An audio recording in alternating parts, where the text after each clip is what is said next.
This is LBC from Global, leading Britain's conversation with James O'Brien.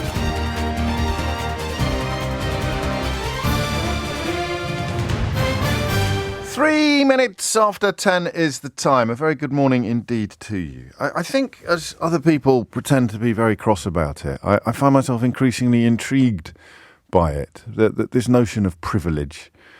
Because I don't think you can have a culture war unless you deny privilege, can you? It seems to me that culture war generally involves rejecting the idea that some people need a little bit more of a leg up than others. And if you're one of the others, you're quite easily persuadable that it's outrageous they're spending money on giving others a leg up.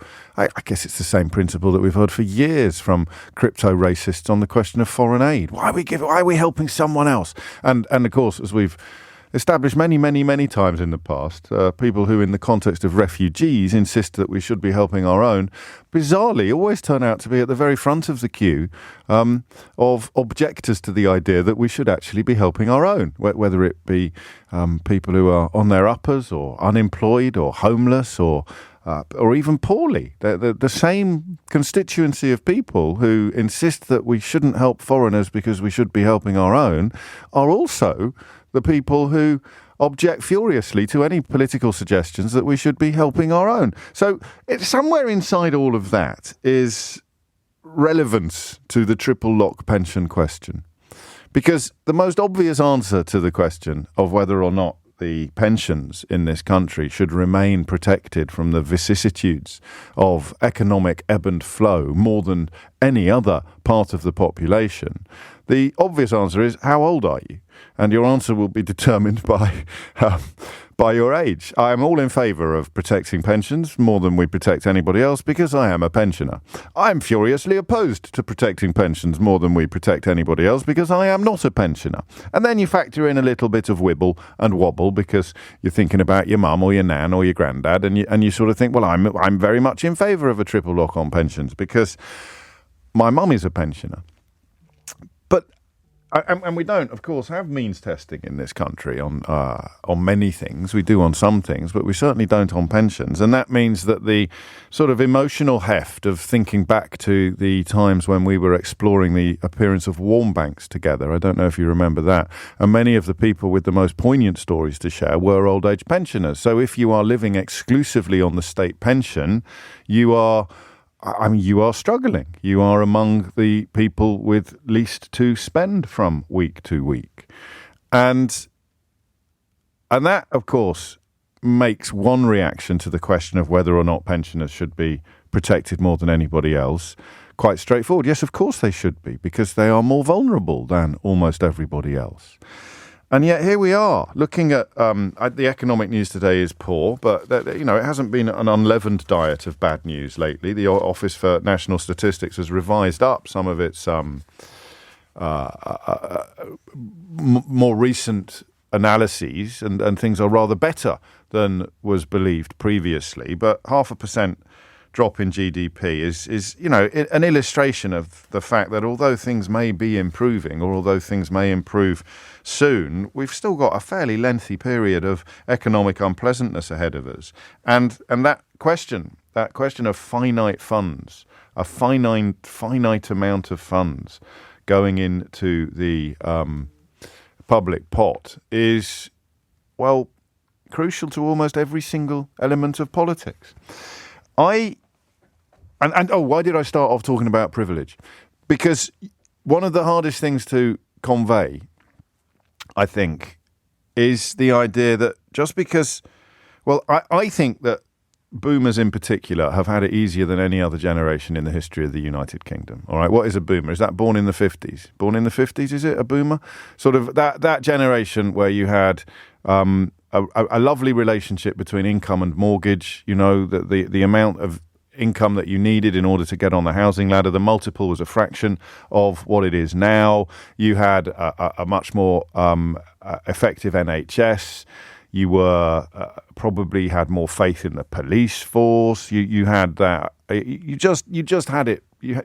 Was it Harold Wilson, I think, who said you'd never had it so good? But that doesn't mean you didn't struggle. This is what I mean about privilege. The reason why white privilege is sometimes derided by racists is because they pretend that it means white people can't have problems. Of course white people have problems. They have tons of problems. But one problem they don't have is being discriminated against institutionally because of the colour of their skin. So when I say no one's had it easier than boomers, I'm not saying that you never had it hard. I'm not saying that you didn't put in a shift. I'm not saying that you didn't have moments of misery and unfairness and suffering. But you had it better than anybody else in objective terms, in overview terms. And that is why I think that when David Cameron brought in the triple lock, it was driven more by the knowledge that the older you are, the more likely you are to vote Tory than pretty much any other factor. But I'm not there. Do you know what I mean? I'm not comfortable calling for pensioners to have their income cut in real terms. So at the moment, it is linked to earnings, which means you would expect to get, as a pensioner, as a state pensioner, you would expect to get an 8.5% rise next year. I, for the record, don't think you're going to. It was Macmillan, actually, not Wilson. My apologies.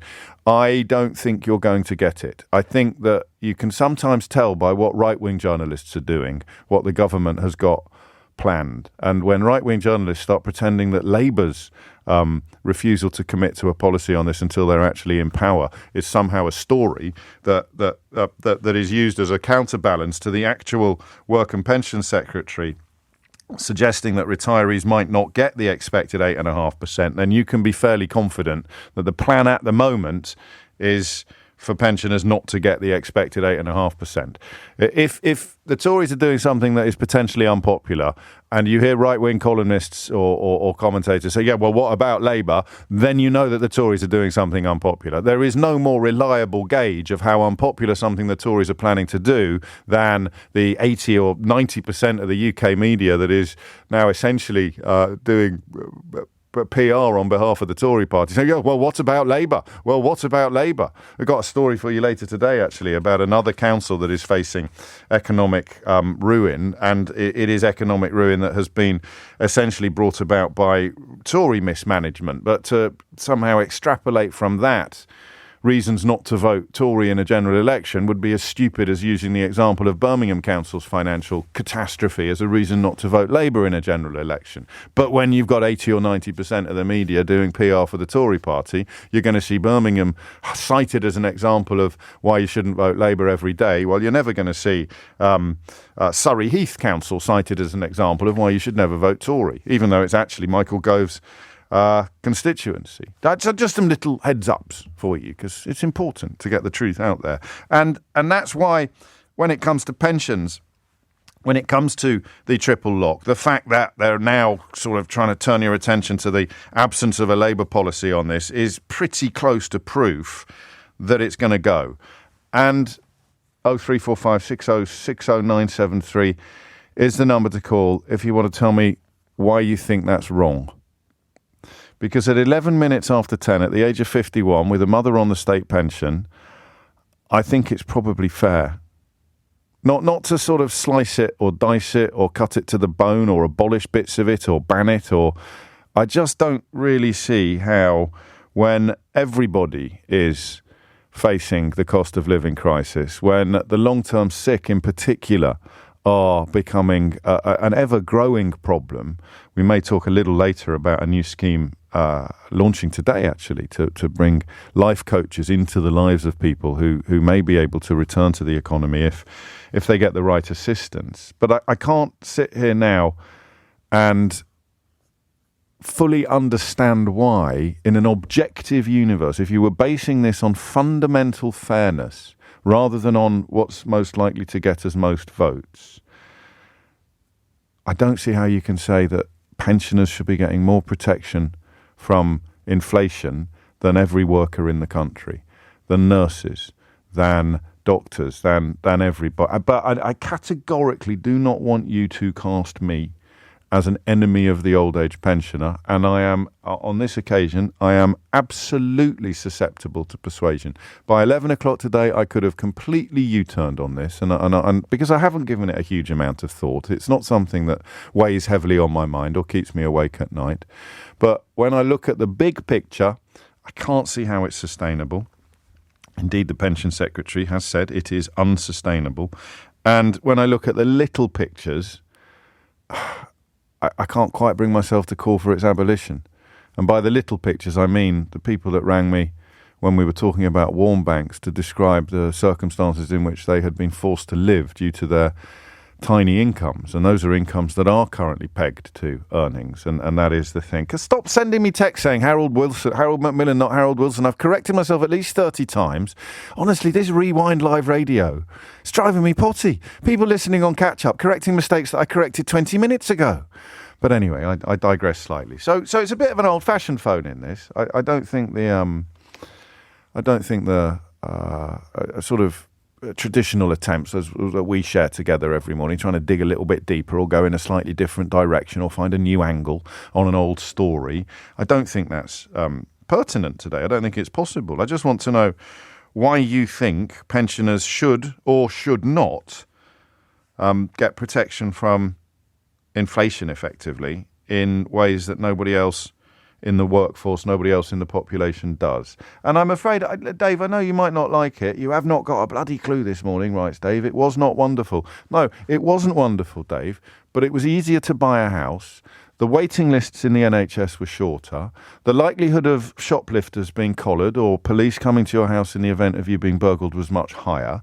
And although lots of other things have gone in other directions, some of the fundamental elements of existence in your society were better for you when you were in your 20s and 30s than they are for people in their 20s and 30s today. And they weren't just the cosmetic elements. They were the elements that set you up for life. You know, everything from your earning to home cost ratio, everything from the percentage of your income that went on rent, all of these things, I'm afraid, Dave, they really were better when you were in your 20s and 30s than they are for people in their 20s and 30s today. But it doesn't mean you didn't struggle. I'm kind of an enemy of binary on this. I hate the idea that when you say something, well, you had it easy, easier. I'm not saying you had it easy. You had it easier. And, of course, not everybody did. But it's exactly the same as white privilege. I think that's a helpful analogy, isn't it? Because you'll hear some idiot saying, oh, there's no such thing as white privilege. I'm poor and I'm white. You say, yeah, but you're not a victim of racism. So you've got privileges that some people haven't got, and they'll have privileges that you haven't got. But when I say the generation of pensioners now actually had a better deal in their 20s and 30s than people in their 20s and 30s now, I'm not saying that you had it easy. I'm saying that you had it less hard. James O'Brien on LBC. Call 0345 6060 973. 18 after 10 is the time, and I think helpfully you'll give us the numbers on this as well, because not everyone will be across them. I'm sick of MPs, writes Jason, ripping off hard-working people. I'm 54. I pay my national insurance every week. MPs just give the money to their friends. We've lost billions in fraud. I'm happy to give people that never contributed to the system £3,000. They're happy to give people that never contributed to the system £3,325 a month for her and 2 children. But someone paid in. Where did you get that from, mate? Well, anyway, but someone who's paid in for over 35 years gets under £1,000 a month to live on. And I think technically the boomer is between 46 and 64. So between 1946 and 1964. So that works as well. Let's kick things off. Maggie's in Banbury. Maggie, what would you like to say? Hi, James. I'm very nervous. It's only me. Admirer of your programme. Oh, thank you. There's nothing to be nervous about. Yeah, I know, but I can talk rubbish. And so can I. This has really angered me on top of everything else. Go on. All we keep hearing, particularly from Tory government, and I'm 67 years of age. I lived through the horrendous Thatcher years, yes, where it was a struggle for lots of people, as it is now. And all they ever do is deprive the working and lower middle class people of any gaining advantage in life. They're trying to restrict pay rises because there's no money, but people at the top can have pay rises. Yes. The triple lock, I'm 67. I enjoy the part-time job that I do, but there's no way I can give that up and maintain what I call a good lifestyle, which I do feel selfish about. Yes. I want a holiday. I want to be able to eat out. I want to be able to eat nice food. And why shouldn't I?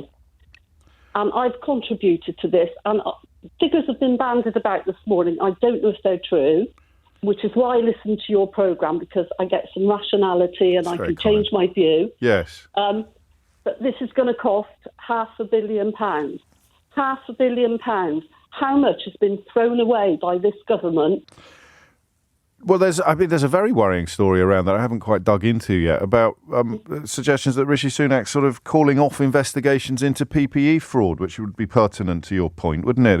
It's about priorities and what they seem to care about and not care about. But go on. I follow the amazing Carol Vorderman on Twitter. We love Carol. And Saint Carol of Vorderman, to give her proper title. Queen Carol. In the news? Yeah.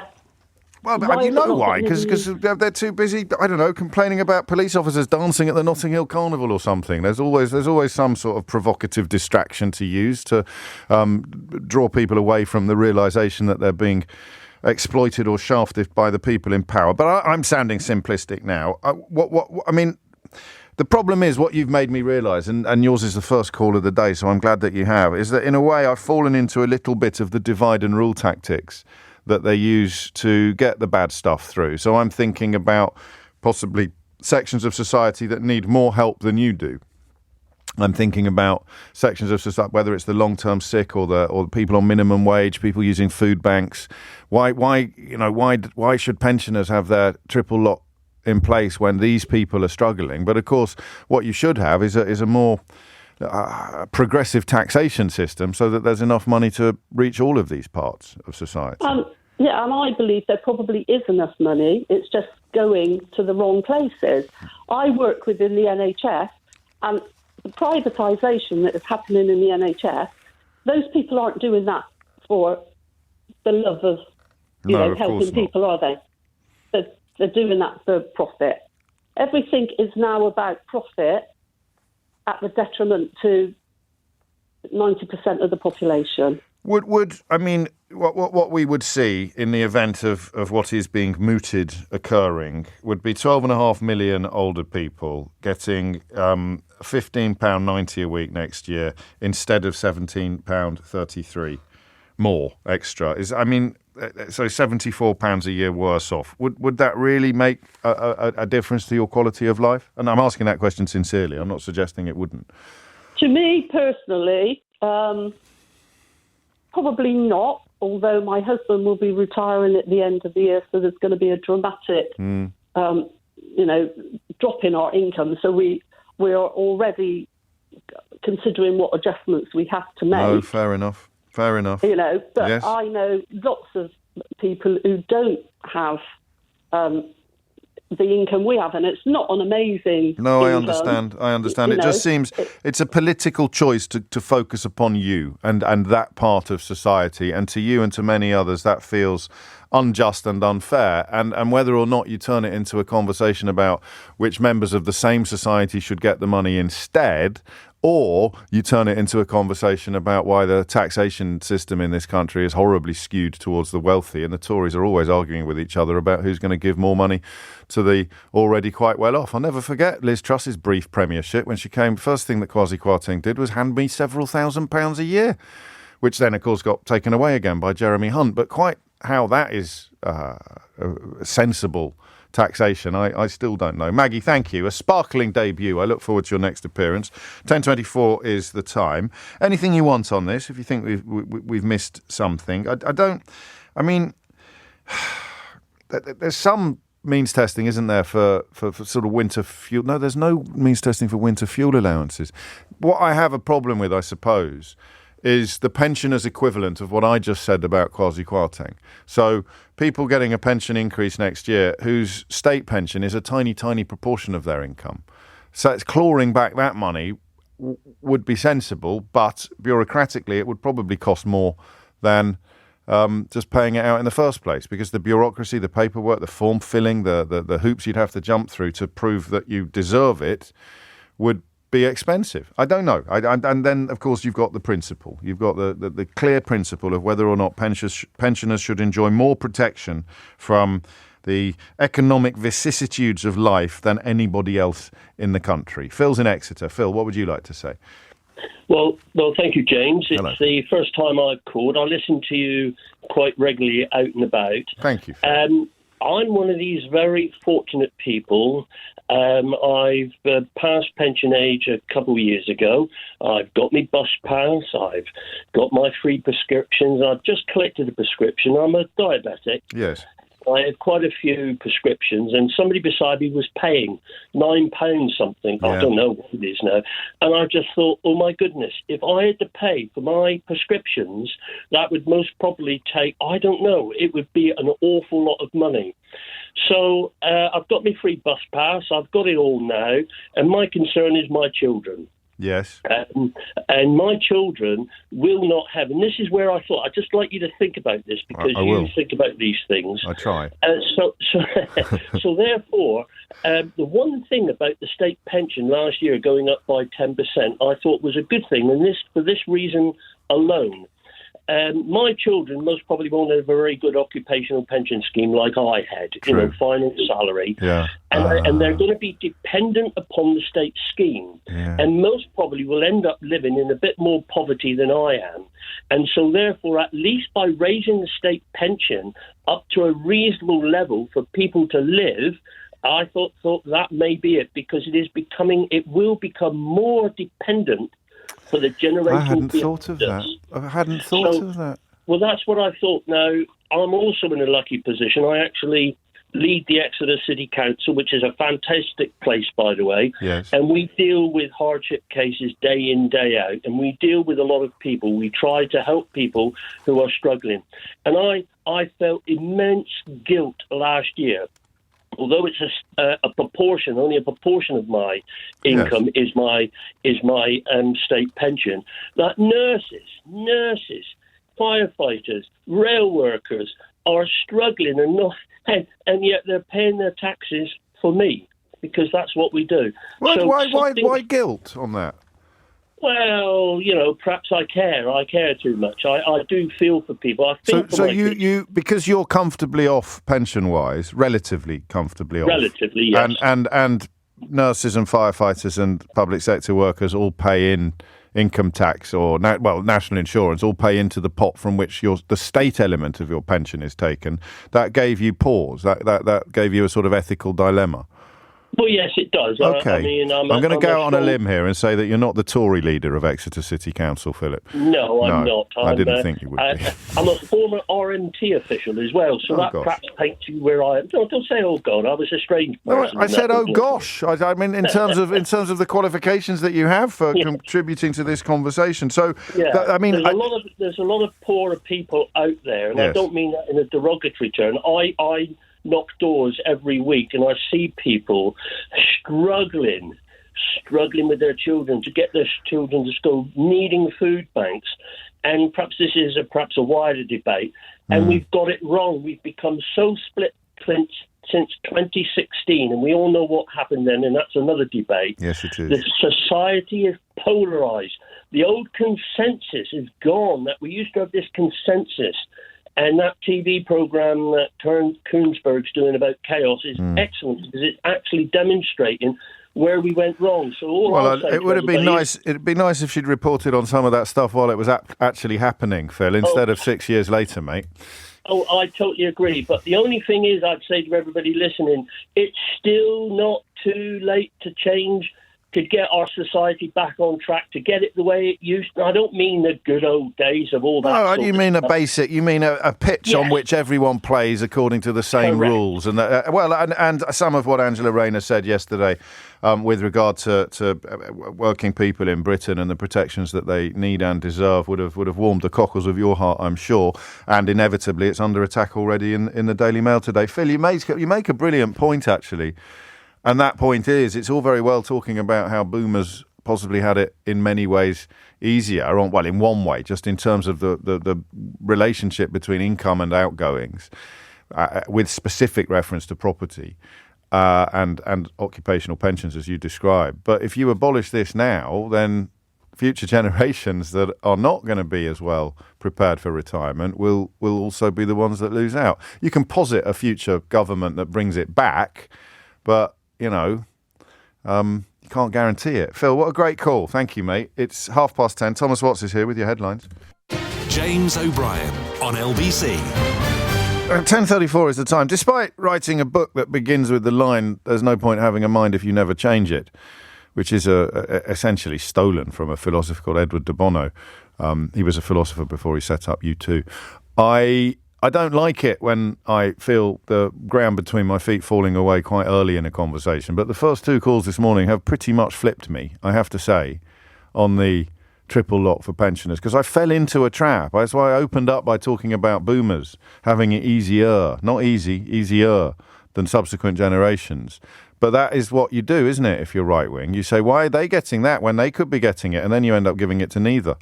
It's exactly the same as people saying with regard to refugees, why are we helping them when we should be helping our own? And then you go up to them and you knock on the door and say, oh, hello, I wonder how much you'd like to help our own. And they say, go away, get off my front door, you weirdo. So it is a little, I fell into that trap. Everyone's fallible. I hadn't noticed that I'd fallen into that trap. And then Philip throws in the second bit of the conversion, which is, you're not just getting rid of it for this lot, you're getting rid of it for the next lot and the lot after that. I think it was the Lib Dems, wasn't it? Wasn't it a coalition thing rather than a David Cameron thing that brought in the triple lock on the pensions? I could be wrong. As I've just demonstrated, I am profoundly fallible. But if you were to make a list of the people who we should be pursuing for the plugging of holes in the economy or to reduce public expenditure, personally, I wouldn't be putting sick people, old people, or poor people on that list, which is why I'm not a Tory. Sheila's in Ramsbottom in Lancashire. Sheila, what would you like to say? Number one, I hate being called a baby boomer. Oh, I can think of worse. Absolutely. Why do you hate it? What does it? I mean, what does it refer to? Literally, is it the post-war generation who had a lot of children, or is it something? I've no idea. Oh, how can you hate it? It just irritates me. All right. Sorry. I think another thing that irritates me is the assumption that my generation are living off the fat of the land. I live at aged almost 75 on a state pension. Now, that's nobody else's fault. Circumstances have made it that way for me. Yes. A bad marriage, blah, blah, blah. Something that I don't think has been noted on behalf of women is when, I had a Saturday job when I was old enough to get a Saturday job. Yeah. I worked through my school holidays when I was at the grammar school. That's what you did. But when I got married and my eldest son was old enough to go to nursery, yes. I took a job. Right. And I was given an option. I could pay a full stamp or what they called a housewife stamp. Gosh. Which now irritates the hell out of me because I have to say there's an awful lot of things that irritate you, Sheila. You should. Yes. Do you want to do my holiday cover? I was at my son's house several weeks ago. Yes. He's not political at all, but he had your book. Did he? Which one? The first one. Sorry, I can't remember the title. How to Be Right. Yes, How to Be Right. That's it. And because my son and his wife both worked for the NHS and they were doing shifts, I read it in a day. Oh, lovely. It took me a bit longer to write it, but not that much. I'm sure it did. What I'm trying to say is, yes. I was given this option of paying a higher stamp. I understand, and you didn't, and it's impacted on where you are now, and absolutely, and you are living on the state pension, so to unhitch it from earnings would leave you measurably poorer, and that feels profoundly unfair. When I came to retire, I actually went back into education at a late age, and I've got a degree. And I was working as a scribe, Right. amanuensis, Oh, at God. Manchester University. It's one of my favourite words, that. What, amanuensis? Yeah. It is. It's Yeah. a great word, isn't it? Yeah, I love it. And I was, but I could only earn so much because I was getting a pension as well. I just get really furious. Irritated. Shut up. Yeah. I just get sort of. I have friends from the 1960s. I'm a Yes. 60s girl. Yes. And some of them are still married. Great. And they go to Tenerife for 6 months of the year Yeah. and whatever. Yeah, but if we protect your pension, we're protecting theirs as well, aren't we? Absolutely. And that's the I price don't you pay. begrudge them that. No, I think that's probably the correct attitude. But just let me bring your son back into it and his wife, because I think we all agree that NHS staff are underpaid at the moment. What if they set My it? son has left the NHS. Oh, he's left it, has he? All right. I was just. He started as a paramedic. Yes. He trained up and up and up. Ended up. He's actually been to university and done a BSc and an MSc so that he could become and I can never remember this. I actually wrote it down somewhere. That's all right. An acute clinical practitioner. Yeah, that's He's okay. not- That sounds familiar. Yeah. Okay. But he's left. All right. I was just going to set that up as an either or in a slightly lazy way and say who should be getting help from the government or who should be getting more pay or less pension, you or your son. Sheila, thank you. I could listen to you all day, but I'm not allowed to because I've got to churn a certain number of phone calls per hour. Otherwise, I get a performance penalty. You take care. We'll speak soon, I think. We'll speak again. I'll tell you what you can get your boy for Christmas, Sheila. I've got another book out. I've got another book out in November. I know he has. I know. If ever you want to ring up and tell me to shut up, Sheila, we will put you straight to the front of the queue on the switchboard. 10:41 is the time. Peggy's in Lowestoft. Peggy, what would you like to say? Hello there. Yes. Hello, Peggy. I can't disagree with anything that anybody said, I'm afraid. Well, anybody? I'm 70, so Yes. I'm slap bang in the middle. I am like Phil. Is it Yes. Phil? Yes. I have a good pension. My state pension just sort of adds to my pension. Right, you are. What I don't do is pay enough tax. I think that this is so divisive. One of the things about the state pension is it's not a benefit. It's not a temporary benefit. No. You pay into it, and I paid into everybody else's pension that came before me when I was working. Yes. And with the promise, and my father campaigned, my father who would be 100 now, he did not die 20 years ago, Yes. campaigned for the Pensioners Association to Okay. try and improve the state pension. Our state pension is appalling. I have a tiny Dutch state pension, which pays me far more per entitlement. Pro rata. On this state. Yeah, pro rata. That's Yes. sorry, I'm a bit nervous. No, that's all right. So I think So that the wealthiest pensioners should be paying more tax. I should be paying more, and that Yeah. applies So to should I, putting the actually. money. The Tories have decimated the public sector and demonised the least able to deal with life. So if people become disabled or they're ill or they fall on hard times, we're told, oh no, look at those, they've got 10% increase. Yes. Well, 10% of bugger all is Yes. bugger all. Well, hang on. I was hoping you weren't going to So it's repeat all right. it. I didn't use the word that I usually use in that. No, that's all right. I think we're all right on that one. We'll soon find out if we're not. But don't do it again, madam. Yeah, so I think, sorry, I just think that it isn't because if we means test, that is terribly expensive. And it's not Money. universal. I mean, there's something about I'm universality. really in favour of the universal basic income. Yes, I think For more the people same would reasons. be. Everybody gets enough to not die, Yeah. and then you tax them if they have more than that. And so give me my state pension, which is ridiculously, pitifully low. Yes. And then for the rest of my money, tax me more.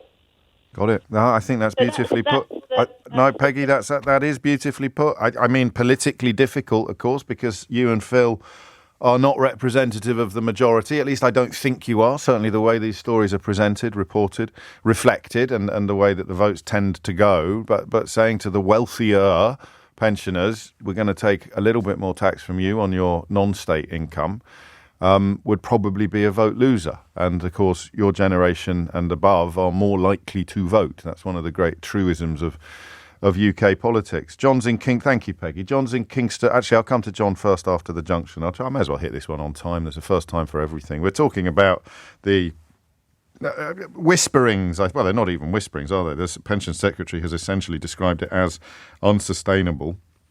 12.5 million older people would mean that someone on the new state pension would get an extra £15.90 a week per week next year instead of £17.33. And if you qualified before 2016, yours would go up by £12.18 a week instead of the expected £13.28. So they're not in and of themselves huge sums of money, and they're not even that huge when you add them all together. But it is a politically very, very live issue. Suzanne's in Cheshire. She says, James, they've got us punching again. They've got us punching down again. We should punch up, not punch down. And I don't think anyone's punching today, actually, on this one. But I think the thought I'm taking away strongest, Peggy's suggestion that actually the most equitable approach to these problems would be a little more tax for wealthier pensioners, not a little less pension for poor ones. There you go. That's the way you sell it, isn't it? A little more tax, a little more conversation, baby. A little more tax for wealthier pensioners rather than a little less pension for poorer ones.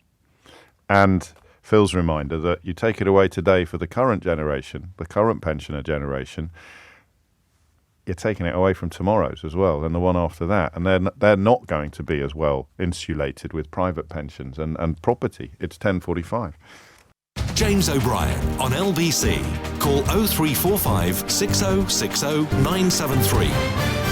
It is 10:49 and I was completely wrong. I apologise. I wasn't trying to be deliberately provocative, you know. I tend not to do that. I'm not sure I ever really did that. Well, I did, didn't I, on things like vegetarianism and dangerous dogs and obesity, but that was a very, very long time ago. But it was ridiculous and lazy of me to come on air today suggesting that the abolition of the triple lock on pensions was a necessary evil, because I hadn't really thought things through, and thanks to you I have. And I mean, it's ridiculous, really, to suggest that with one of the lowest pensions in a comparable economy, one of the lowest state pensions in Europe, we should be enacting legislation that would bring it lower still, or rather enacting policies that would bring it lower still. My thanks to David, who's schooling me a little bit today. It was in the Lib Dem 2010 manifesto, the triple lock on pensions, and it was part of the coalition agreement. I believe Steve Webb, the Lib Dem pension minister, wanted to enshrine it in law. And if you go back to 1980, it was actually Margaret Thatcher who originally ended the link between the old age pension and earnings, which is marks the beginning of their relative depletion. And by relative depletion, he means in comparison, essentially, to other comparable countries. So the triple lock was a slow restoration, but we're still low vis-à-vis the EU. And I like this. There's two people listening to the programme who are having a very friendly and informative exchange with each other on Twitter. And it means I can just cherry pick the points that they're making, because Helen has responded to David, reiterating the point that the UK has one of the lowest pensions in Europe, and of course that the triple lock means the government has to maintain current levels and not let it slide ever further behind earnings, which would plunge pensioners into poverty. So the politics of it is interesting, because it looks like the Tories are planning it, although Julie very cynically suggested maybe it's a bluff so that Jeremy Hunt can come galloping to the rescue at the budget statement and insist that the triple lock is safe, and everyone cheers, and they've somehow managed to accrue credit points for just leaving things exactly as they are. It's a bit like, it's not really, but I love the story, it's a bit like when a company pretends they're going to abolish a well-known brand. like Heinz salad cream, and then they somehow get an amazing campaign going to save Heinz salad cream, and they get loads and loads of free advertising in the news pages. They don't even need to pay for it. It's in the news pages, a story about a campaign to save Heinz salad cream, and then a month later they announce that after much consultation and we've listened to our customers, we will not be abolishing Heinz salad cream. They were never going to abolish Heinz salad cream, so they could be playing the Heinz salad cream card with the triple lock on the pensions. It's actually, the more I think about it, the more plausible that is. So Jeremy Hunt will announce, we're not abolishing we're not abolishing the triple lock on the pensions. And everyone goes, "Hey, we love you, Jeremy Hunt. You're the best. You'll say, woo." But I don't know. Labour, I think even more cynically, they're obviously and quite rightly insisting that they're not going to make any pledges until they know exactly what the economic situation they inherit is. It's not very hard to understand that, but if you get up nice and early, you'll be able to pretend that you don't. You won't have with Labour I don't know that they're going to pledge to bring it back in the event of the Tories getting rid of it. Do you see what I mean? I think they keep that's how they keep their options open, and that's a little bit worrying. John's in Kingston upon Hull. John, what would you like to say? Well, I am absolutely appalled what's going on today with regard to the pensions. Well, it's only mooted. It may not happen, John. So you would be absolutely appalled if it did. Listen, I'm as cynical as what you are. I'm naive most days, but I'm feeling cynical today. And you know, it probably is. It probably is what you just said about Jeremy Hunt. You never know. To bring it back and say, "Whoa, look, we saved it." We know that. You know, we're not. Well, I'm not stupid. I don't know anybody else. But I remember many years ago. Obviously, I don't think he was in work at the time or whatever. Yeah. But I remember a pension scheme called graduated pensions, and for that, you used to get for £7.50 a week. What you put in. You got 6 pence back, 2.5p in today's money. Right. Back. So I paid it for years. Then all of a sudden, they just scrapped it. Oh, I've never heard of that. No, graduated pensions, yeah, just went. And on top of that wonderful woman, who I will not name, she allowed companies. Margaret Thatcher. Well, I was going to use a word which I shouldn't. Well, don't, because everyone's effing and jeffing today. Stop it.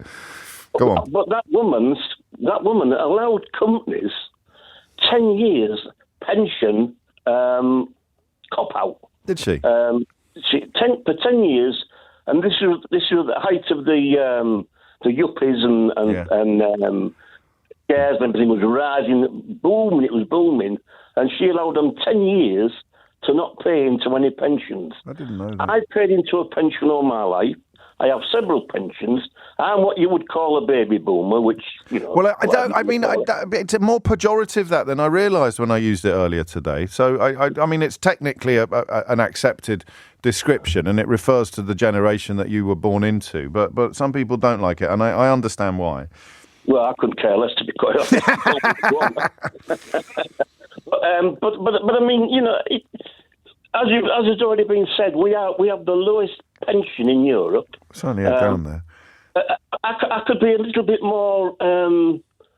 What's the word I'm looking for? Can't really think of the word I'm looking for. But if there was an attack on all the tax dodging, what's going on? With the whatever, you know, the drawback far more much money than what they would on what they're talking about giving away on pensions. Yes, you know, it's an odd one, isn't it? Why do you think they've done it, John? Why do you think they floated this? Just as I said earlier, because Jeremy Hunt, when he does his autumn review, we have decided to save the triple lock, and as you've already said, because people are fickle and they're not politically like what I am. They'll go, yeah. They'll fall for it. They'll get their little Jeremy Hunt flags out and start waving them furiously. John, take care. We'll talk again. I am increasingly drawn to that theory, actually, because, you know, and I can't believe I got this quite as wrong as I did this morning, but when you think about it, the idea of tacking pensioners' income to earnings, i.e., keeping up with the cost of living, or I mean, not keeping up with it, but having as good a crack of keeping up with it as people in work get, having spent your whole life in work, shouldn't really be up for discussion, should it? I don't think. I'm a bit surprised at Mel Stride opening this Pandora's box, actually. Just to mix my metaphors furiously, I'm not sure, though. I wonder whether they will be able to get the genie back in the bottle. Thank you, John, from Kingston upon Hull, from Hull to Newcastle. Patrick, what would you like to say? Am I on to you? You're loud and clear, Patrick. Oh, good. I'm 83, yes. And I'm very confused about the triple lock, because I think the negative effect of it is, I think, of what it must play on the youngsters of today. So there's something a bit wrong with your phone line, I'm afraid, Patrick. I'll try and come back. It's not your fault, sir, but I will try and come back to you in a moment. I'm just going to go to John, who's in Ullapool first. John, what would you like to say? Hi there. I'm not an economist, but I'm fairly good at mathematical concepts, and it strikes me that throughout government in the last, I don't know how many years, 30 years, there has been a constant effort to degrade the income of everybody until it gets to the very bottom, in which case sometimes, usually, the government is shamed into doing something. Now, I'm 70-something. When I was young, there was a thing called the poverty trap. And this poverty trap is never more important than it is now, because an awful lot of people, myself included, I live on the state pension only. That is my income. Right. I have just sufficient capital to make me ineligible for pension credit. Right. I live in a remote area, which is my choice, I suppose. And I have to go, apart from groceries and stuff, which I can get locally in Ullapool. If I want anything else, I have to go to Inverness, which is 70 miles away. So that's 140-mile round trip. The cost of fuel up here is certainly not, I don't know if it's the highest, but it's certainly higher than it should be. The cost of electricity is high up here because of transmission costs, even though Scotland produces most of it. And in effect, it means that I can't really spend anything else at all. So I think that the technical definition is that you need capital to escape poverty in a poverty trap, but your income and relation to your outgoings is such that you're never going to be able to accrue it. So you're in a sort of self-reinforcing cycle. On the contrary, it's constantly being eroded. It's getting worse. Yeah, any such capital as I have is being eroded, and eventually, I suppose, I will become eligible for pension credit. Right, with a few more pennies. But the whole thing about this range of incomes right across the board, we saw it with the barristers, with train drivers, with God, you're right, aren't you? Yeah, just pare it away. Anything that comes from the public purse, just cut. Everybody is sliding downhill until we'll all be in the poverty trap. And as I said before, eventually the government is sometimes shamed into helping the people at the bottom, which I'm not quite there. No.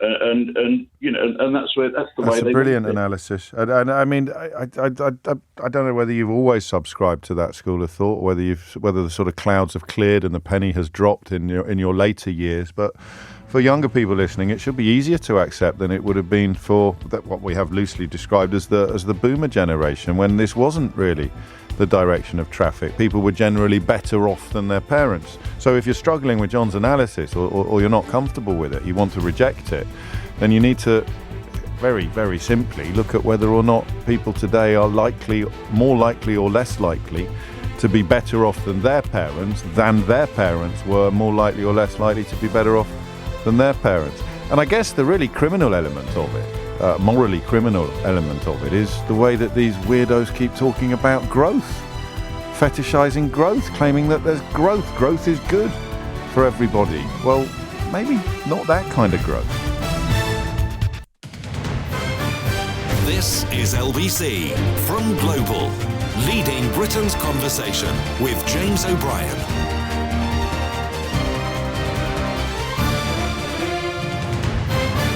4 minutes after 11. I really enjoyed that. Thank you. I will almost certainly return to conversations about the triple lock should the political scenario demand or allow. But that was a lovely collection of calls. A perfect start to a Wednesday.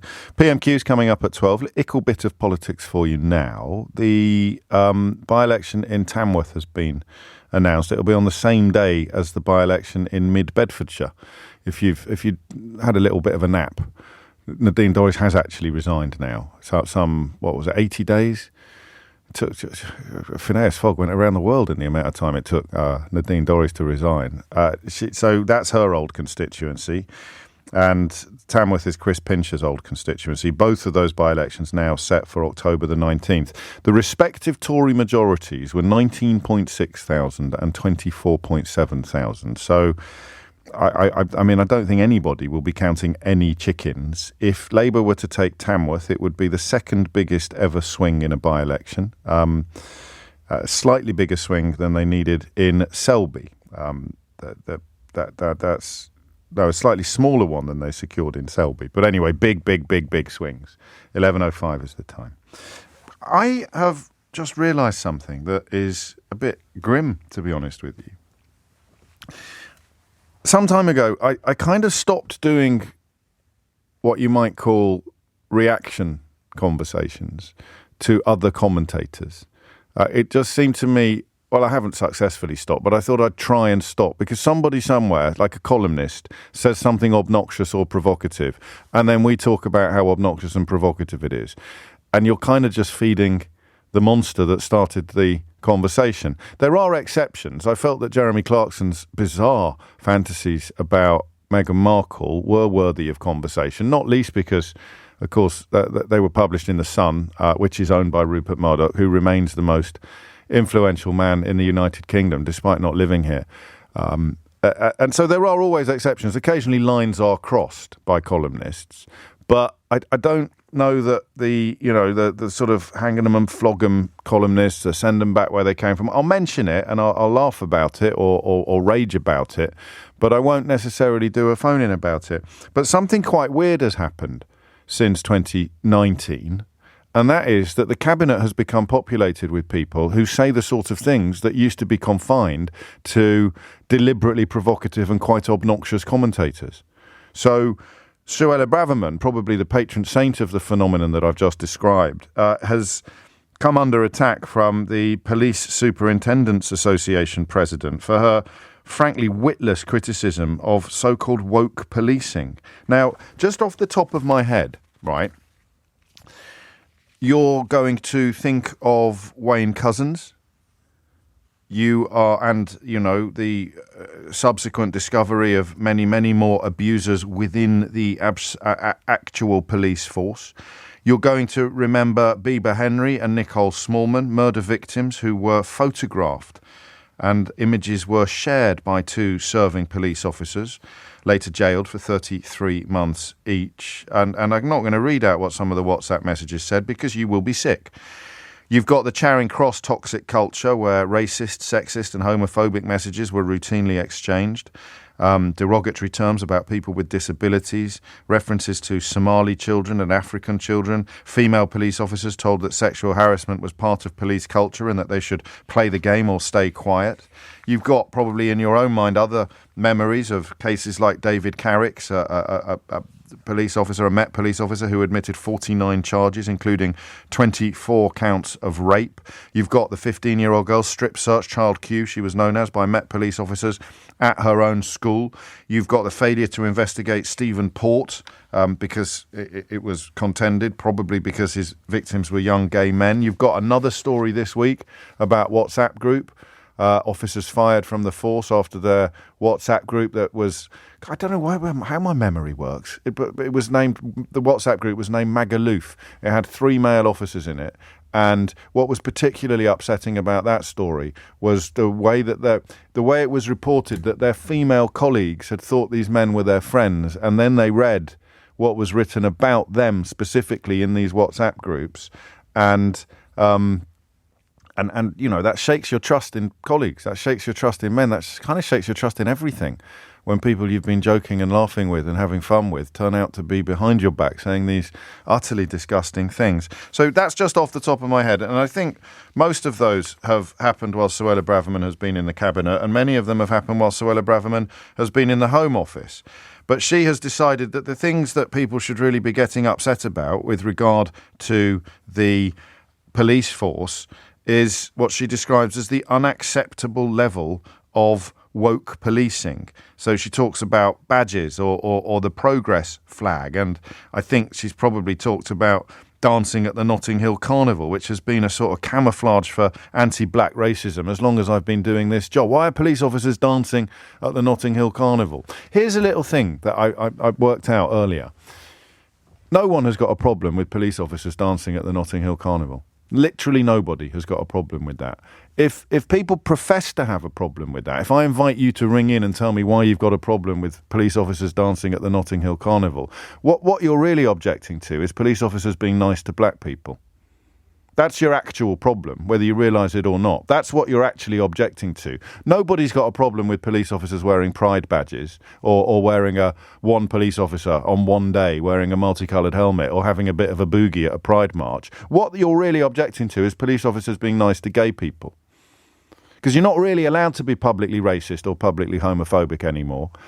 And so the ways in which you can be subtly racist or subtly homophobic involve attacking the police for being nice to the people that you hate. Literally nobody's got a problem with dancing at Carnival, a copper dancing at Carnival. Literally nobody has got a real problem with that. So what Suella Braverman is alluding to when she talks about unacceptable levels of woke policing is, I don't know, fairly straightforward, fairly easy, perhaps, to understand. And the same with environmental protesters. Or with police officers taking the knee. No one's got a real problem with police officers taking the knee, unless you've got a problem with police officers expressing solidarity with victims of racism. And if you've got a problem with police officers expressing solidarity with victims of racism, then, well, there's a word for you. It's the same with booing the Black Lives Matter moments at the beginning of football games. If you're booing that or you're defending the booing of that, then you've got a problem with expressions of anti-racist sentiment. And if you're anti-racist, well, you can remember your GCSE maths. What do two negatives make? So if you're anti-racist, what are you? Yeah. So why do people like Suella Braverman attack police officers for trying to foster warmth and friendliness with the people that they are serving, the people that they are protecting? Because the idea that the police exist solely to clobber criminals is arguably one of the stupidest things you're going to hear all year. The police exist to foster community spirit, to make places safer, to make people feel safe, to make people feel confident that in the event of being victims of crime, they can go to a police officer and be looked after. God knows they've got a hell of a lot of work to do after the Wayne Couzens case, but up pops a Home Secretary claiming that the real problem with the police is that they are too woke or that they are politically correct. It's insane and disgusting. I didn't realise how serious it was, actually, until I had a little look at what Paul Fotheringham, the Police Superintendents Association president, said, because I thought to myself, you're getting a bit carried away about it. No one takes Suella Braverman seriously. But speaking at the association's annual conference in Stratford-upon-Avon, he said, literally, she references dancing and fraternising with political demonstrators, which we assume relates to police attending at Pride. She talks about the displaying of the progress flag and the wearing of badges. These are deeply personal and passionate matters for our staff and our communities. He said, what I have actually seen are plenty of examples of effective community engagement and a desire to promote and welcome inclusion in all its forms. And this, of course, is a fellow who's earned his spurs in uniform. Trust and confidence starts with how we treat our people. If they cannot be their true selves at work, how can we expect them to police our communities in the best possible way? I'll remind you again, Wayne Couzens, the Charing Cross WhatsApp groups, Bieber Henry and Nicole Smallman being photographed by Jamie Lewis and Dennis Jaffa. Couzens, of course, killed Sarah Everard. You've got the 15-year-old girl being strip-searched by Met police officers. You've got David Carrick admitting 49 charges, including 24 counts of rape. You've got WhatsApp groups popping up almost on a monthly basis, full of officers displaying the most disgusting language, and you've got a Home Secretary who's worried that the police are too woke. Just run that by me, will you? Just talk me through that. Talk me through how Suella Braverman looks at that brief catalogue of criminality by serving police officers, of moral depravity by serving police officers, and concludes that the real problem in the force, well, it's the ones that are trying to be nice to the people that they're policing. It's the ones that are trying to be nice to the people that they're protecting. I genuinely don't get this. But that's all right, because you can explain it to me.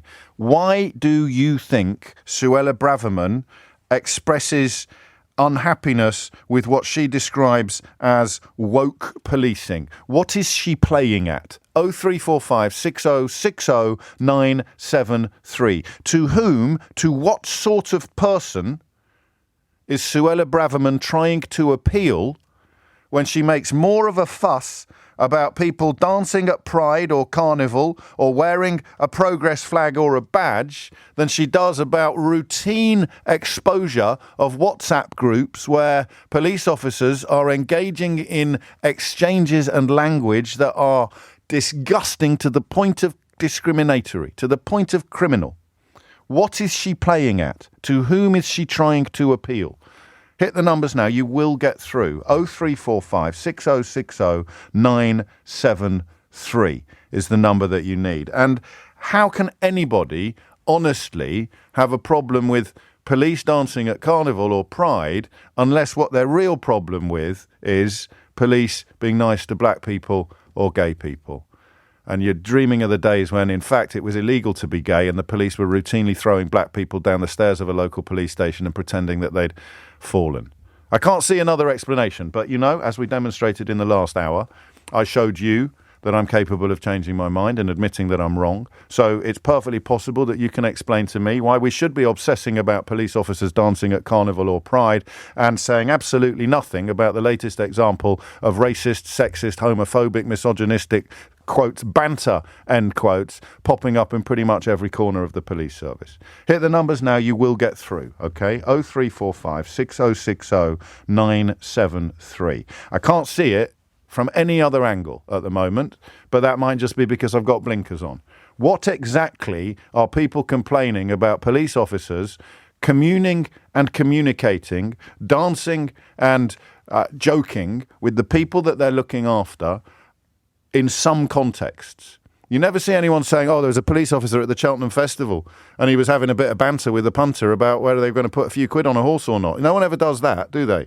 You never see anyone say, I was a police officer at the football and he was actually watching the game at one point. I saw him, he celebrated when Liverpool scored. That copper over there, you never get that, do you, from these kind of politicians and commentators? You never hear them complaining about police officers at a football game, cheering when a goal goes in, or complaining about police officers at Goodwood watching the horse race, jumping up and down when a horse goes out. You never get any complaints about police officers being human in contexts that are not either celebrations of gay pride or celebrations of Caribbean Britishness. I wonder why that might be. Any thoughts? 0345 6060 973. James O'Brien on LBC. Call 0345 6060 973. I have to give a special word of thanks to the texter from the first half of the programme, the first hour of the programme, who got in touch to tell me that Edward de Bono, the philosopher, and Bono, the lead singer of U2, is not actually the same person. If I have to explain a joke, the joke hasn't worked. So thank you for that heads up. James writes, Shanks in South Woodford. To your question on police dancing at Notting Hill, do you think there would be any complaints or even conversations about police joining in, for example, Morris dancing on May Day? That's the question. Why? Why would Suella Braverman not have a problem with police officers Morris dancing on May Day if they were in charge of policing that gathering, that festival? To whom is she trying to appeal? Because it's certainly not police officers. I imagine they're furious. In fact, this one is former Chief Superintendent, I think, of Kent Police, talking to the association, talking to his annual conference of police superintendents, and really pulling her to pieces. Trust and confidence starts with how we treat our people. Why does Suella Braverman want police officers to stop treating people nicely in some very specific circumstances? To whom is she trying to appeal? 0345 6060 973. And if you are a copper and you haven't seen Paul Fotheringham's words, I mean, this idea that you are somehow not working as hard to address knife crime or solve burglaries because one of your colleagues 200 miles away was photographed in the Daily Mail having a brief boogie with a lady at Carnival or having a bit of a conga at Pride. I mean, how insulting is that? This idea that by being nice to one person, you must be ignoring... It's just so thick as well as unpleasant. Unless, of course, I'm wrong. 0345 6060 973. Gemma's in Southampton. Gemma, what would you like to say? Oh, hello, James. Thanks for having me on. You're very welcome. I'm a serving police officer. Got quite a lot of service and uniform under my belt. So it's been interesting to sit and watch how things have changed and where these conversations happen. And it just feels to me like the police are the prison through which society is viewing a lot of changes that are going on at the moment. Yes, that's and probably for true. whatever reason, our institution, at a time where a lot of faith in institutions is being questioned and is being shaken, ours is definitely within that. You're seeing the broader public, as it struggles with societal change, which is necessary around racism and misogyny, you're seeing them really be confused about what the purpose of the police is and what they think we should be doing versus the actual reality of what police are required to do in this century. It's really tricky. And you've got this tension between the police are here to keep the peace and go after criminals. Absolutely. We all love doing that. But also the social role that we play increasingly. It's a really challenging time for the police and the public trying to work out the relationship going forward. It's quite difficult. Well, thank goodness the Home Secretary's got your back then.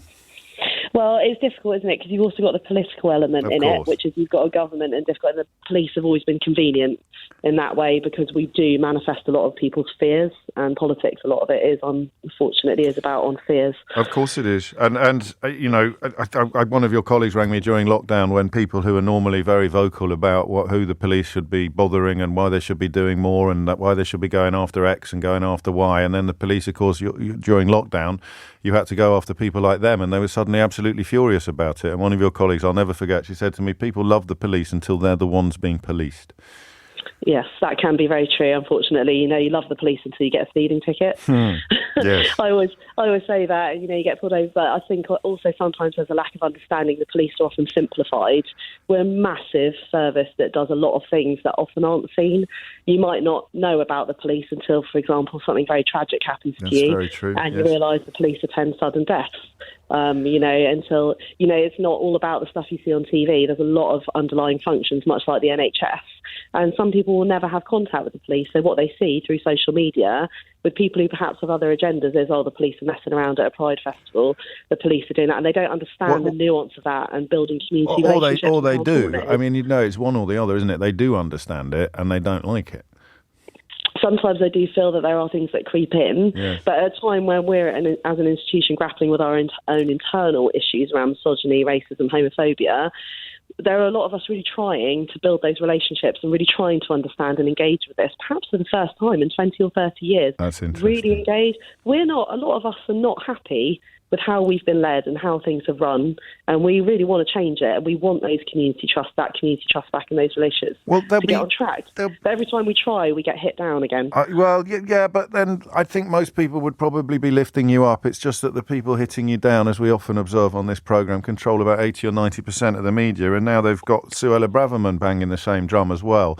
The first time I went to Pride, I went by accident, actually. I hadn't checked the calendar. I was in town with my daughter when she was a baby, and just couldn't get anywhere because of the floats making their way down the road. And the one that hit me, Gemma, well, it didn't hit me literally. I'd have called your lot. But the one that really struck me was the one that, it was an open top bus, and it had quite old gay people on the top deck waving. And I can't remember exactly what the banner said, but they were alive and gay when it was a criminal offence. And so I always thought that a police officer at Pride, perhaps going the extra mile to make the attendees feel warmth or feel welcome, I thought that was actually a political act. I thought that was a beautiful thing to do. There's someone that would have been arrested when he was 20 is now seeing a police officer join in with a celebration of sexual or sexuality equality. And that's the key part of it. It's the joining in. It's the partnership. The policing are the public. Police are the public, and the public are the police. We police by consent in this country. No other country does that. And I don't think anybody in policing really wants to go towards more paramilitary styles of policing that you might see, for example, in the States. No. We are part of the community. We're human beings. We're fallible. We're just like everyone else, but we work in partnership. So truth and reconciliation is really important for that. And we have to go that extra mile with community work. And neighbourhood policing is core to that. It's so important. That has sometimes not been given the resourcing it needs in the face of austerity. We're trying to get that back now. None of that means that we're not going after criminals. But that's the bit where that's the bit where I refuse to believe that people aren't being deliberately obtuse. I mean, you know, if you spend a day in a school teaching children about drugs, the idea that means you don't care about murders and knife crimes that may even have happened in the same timescale is just so obviously stupid that there's clearly some other prejudice at play. And you're right about austerity. 21 out of the 43 police forces in England and Wales, Mr. Fotheringham told his audience, still have fewer officers now than they did in 2010. But the Home Secretary's banging on about wokeness. It is exhausting, and it's exhausting every time there's a new thing that they think might help to boost confidence in leadership in the government. It's like, well, we would love to, for example, really go after shoplifters and really make a concrete effort around that, but we don't have the resourcing.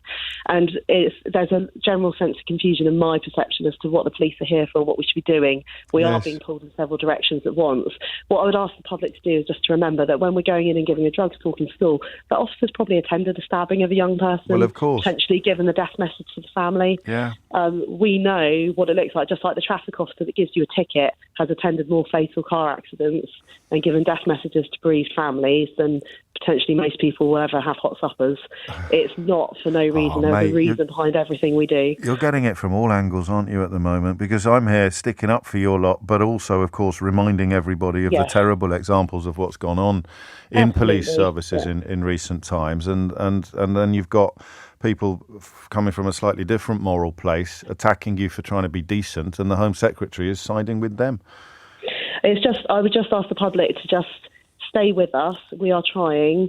There are lots of really good people in the police, the majority. We do have issues, you know, we can't deny that. We, like all the cases, I've just listened to them. Yeah. We're all very constant, and I'm not one of these people who gets defensive about my profession, you know, and as we see in the NHS as well, we've got, you know, with Lucy, we've all got issues. We've got things that need to be done, but it's full of people who join the job to protect and safeguard communities, and we're highly motivated. We need the right leadership, and I'm really pleased with this superintendent who's come out today. That's the kind of front-facing leadership based on morals and he paints a target on his back by doing that, which is wrong, really, because a senior police officer, albeit I think he's retired actually, but the head of the Superintendents Association essentially calling out a Home Secretary's disgusting behaviour, or disgusting depictions of the police service. That's what leadership looks like, and it should not involve painting a target on an officer's back or an ex-officer's back to the a target to be followed by the cabinet, by the government. Thank you, Gemma. You're an absolute credit to the uniform and to the country. I needed to hear that. 11:30 is the time. Thomas Watts is here now with your headlines. This is LBC with James O'Brien. Call 0345 6060 973. Text 84850. Alexa, send a comment to LBC. It's 11:33 and you're listening to James O'Brien on LBC. The head of the chair of the Superintendents Association, the Police Superintendents Association, taking a rare swing back at the Home Secretary's ludicrous claim that confidence in policing has been eroded because forces pandered to politically correct causes.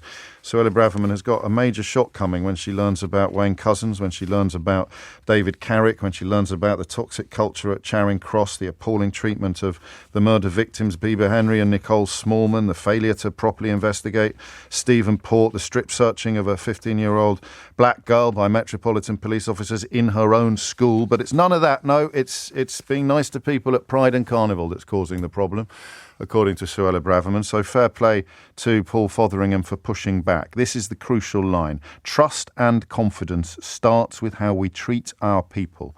If they cannot be their true selves at work, how can we expect them to police our communities in the best possible way? When the government uses language in this way to position the police as political rather than inclusive, are we opening the door to a rhetoric of discrimination against those most vulnerable in our communities? And No Hostages takes up the point on Twitter when he says, you talked about the police looking after people at Carnival or Pride. The alt-right mindset is that the police are not there to look after people like that at these events. They're there to keep them in line. Normal people get protected. Deviants get policed. And I, as I've said a few times now, struggle to see a better analysis of the situation than the one conveyed in those thoughts. Debbie is in Bromley. Debbie, what made you pick up the phone? Oh, hi, James. Thanks for having me. And apologies if this comes across as a bit of a gobbledygook. It's not meant to You're be. in good company. Firstly, I'm not a fan of this woman in any shape or form, and I don't have any arguments or disagree with what you've said. However, I do believe that people in authority are there to do a job. And the only analogy I can put it close to is bringing up my children. I was not their friend. I'm sure you were. I was not their friend. I was their parent. No, but I'm sure you had fun together at times. Of course we had fun together, but And I cuddles? wasn't... Cuddles? Yes. Lots of cuddles. But that was parenting. Yes. My children are now in their 40s and they're probably the best friends I've got. It's time for us to be friends now. What's the crossover point? What's the age at which you're allowed to be friends with your children? My opinion, early 20s. What if you're a really early developer? What if you're very precocious? I've got an 18-year-old that is probably more of a friend than my other two were when they were in their 20s. So not early 20s then? Well, it depends on each child, but the fact that I wasn't this new age parent of being a friend, I had a job to do, and the police have a job to do on duty, whether it's dance. But like being a parent, they can also have fun and be kind as well, while also being figures of authority. So I'm not quite sure what point you're making. They're there to be respected, and they're a form of authority, whether that be on a May Day pole dance issue or a Pride gig or whatever. They're there as a figure of authority. Now, if they want to support they're not though. They're not exclusively there as a figure of authority. They're also there as a figure of help. And you know, it's if a child is lost, they don't want to be frightened of police or see them as authority figures. They want to be able to go to the policeman and say that they've lost their mummy, and the policeman will help them find them. And I bet you danced with your children when they were young, didn't you? Yes, but what I'm saying is they can support these groups. Why can't they, off duty, get together and do a so-called TikTok to support these groups? Well, maybe they do. Well, that's absolutely fine. But Do a what? Do a what? Do a what? Do a TikTok or something. Oh, a TikTok. Okay. Get together. So Right. I'm not saying they shouldn't be supporting these groups at all. But you're just saying that they shouldn't be supporting them when they're actually with them. They should do it from a few miles away on TikTok. No. What I'm then? saying when they are at job, they are at work, whether that be a May Day dance or a Pride, whatever it is, they are at work, they are on duty. Yes, and the Chief Superintendent has explained that part of their job is building trust and confidence with the community. And if they can't be their true selves at work, how can we expect them to police our communities in the best possible way? I understand that, but I don't think... You were talking about the boomers earlier on this morning. I was. And how they had it all different. And in the 50s, 60s, you saw a policeman on the street. He would come to your door. He would... if you got your car stolen or you were probably burgled, dance at the Coronation Street party. He'd have joined in with the conga, wouldn't he, at the royal wedding? I slightly disagree. Disagree. Okay. But so anyway, what would he have done? He'd have just stood there, sort of all stern, while everyone else was eating cake and having an ease up? He probably would have smiled and had a chat, but he definitely would have been doing dancing and everything and joining in. Okay. I just think I think he would. I just think it's this day and age. Everybody's too friendly when it comes to those. You can't be too friendly, Debbie. No, you're taken out of context. I've literally just repeated your own words back to you. Yes, I know. But what I'm saying is, It's like teachers at school. They've lost all respect because they're trying to be the child's friend all the time. Lots of rather teachers than their haven't. teacher. Lots of teachers haven't. I mean, my school was very authoritarian, and it turned out most of them were paedophiles. Okay, I think we're going to have to agree to disagree on this. I want to be sure what we're disagreeing about. You don't want the police to be nice to people at some. Isn't what I'm saying. What then? You can stand there at work. You can watch what's going on. You can smile. You can support them with a nod of the head. You don't have to get up there and start dancing, saying, "Hello, mate, I'm your friend. I'm on your side." Blah blah blah blah blah blah blah. You are there. You are a policeman. That's why you joined the force. Yes. Well, it's not though, is it? Because this guy was a chief superintendent for 40 years, and he's literally telling you why he joined the force. Right. Okay, James. Okay, Thank you very Debbie. much for your time. You look after yourself. Hey, and stop being friendly to people, all right? Bromley's far too nice at the moment. There's far too many people being nice to each other. You got to stop being friends and be more authoritative.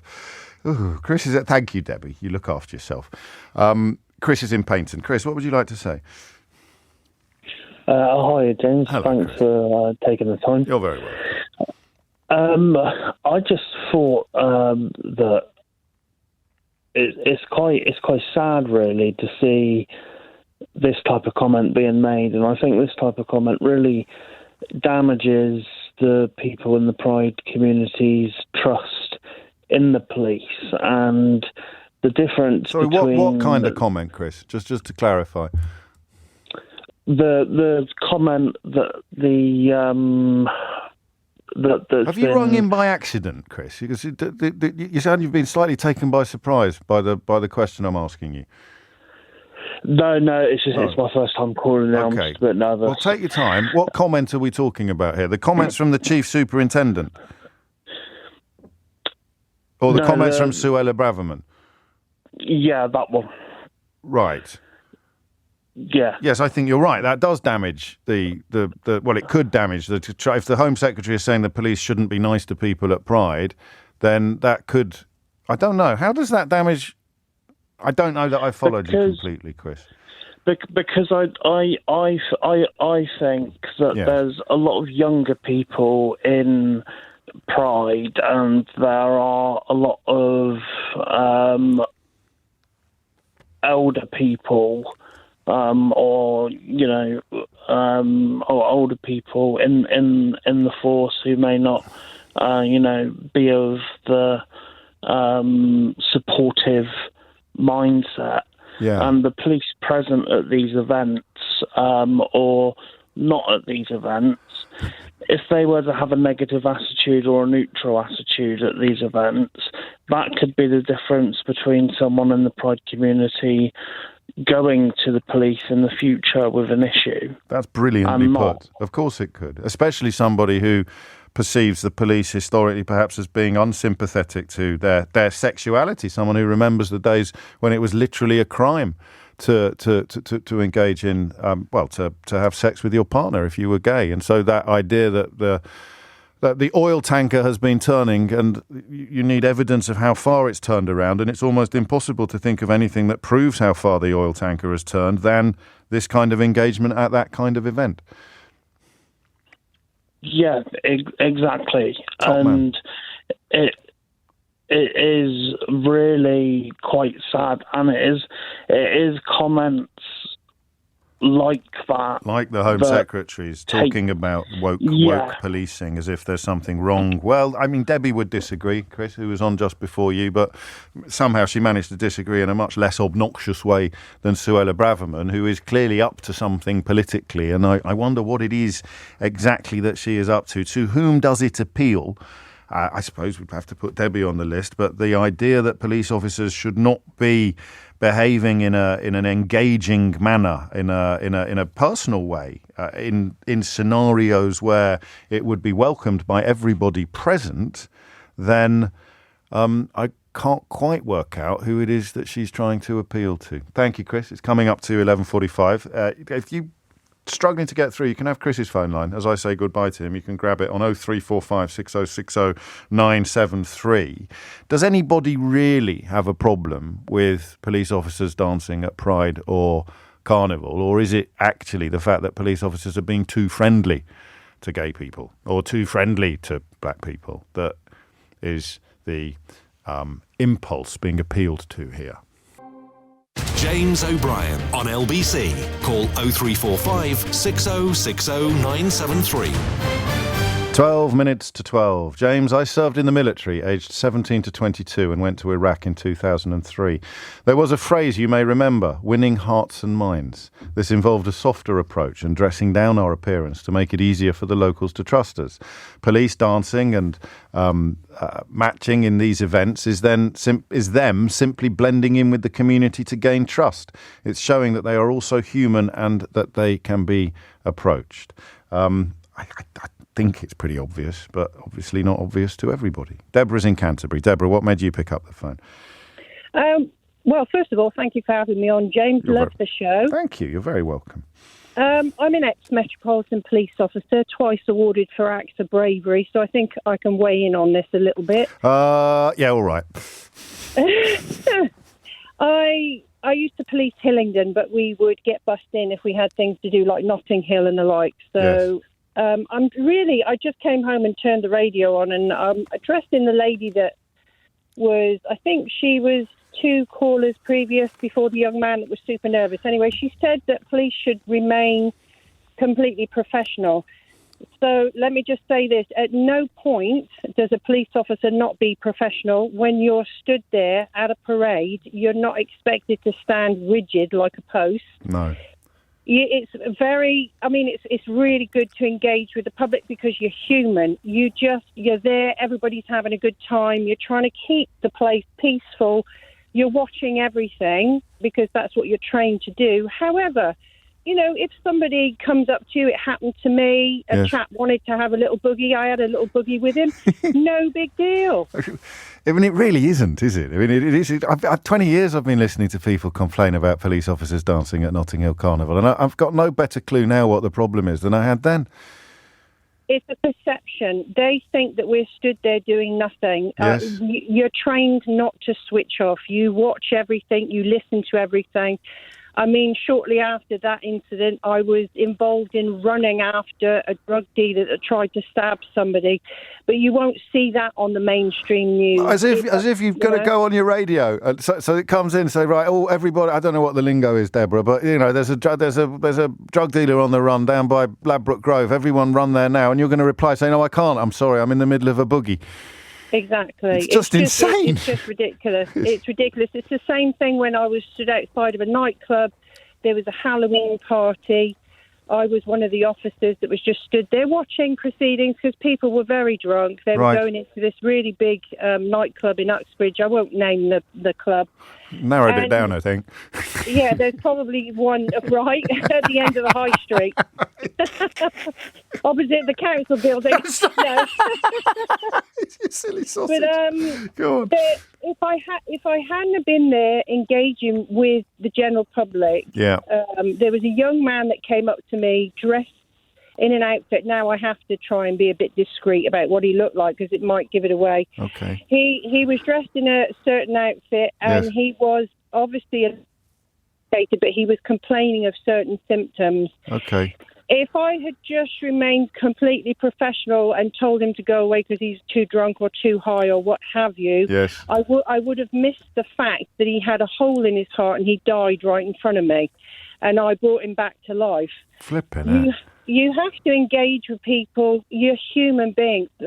Shall I tell you what? When I was in the police, you hated whether you do it or whether you don't do it. You can't seem to win. No, I get that sense. I think Gemma, you missed Gemma's call. She's still in the service, and she made that point that having a Home Secretary come out with all of the problems the force has got at the moment, with various scandals and crimes, having a Home Secretary claim that the big problem is woke policing just adds to the burdens, doesn't it, of the people still in the job, Deborah, I think. I would love to see her on a shift, some of the shifts that I dealt with.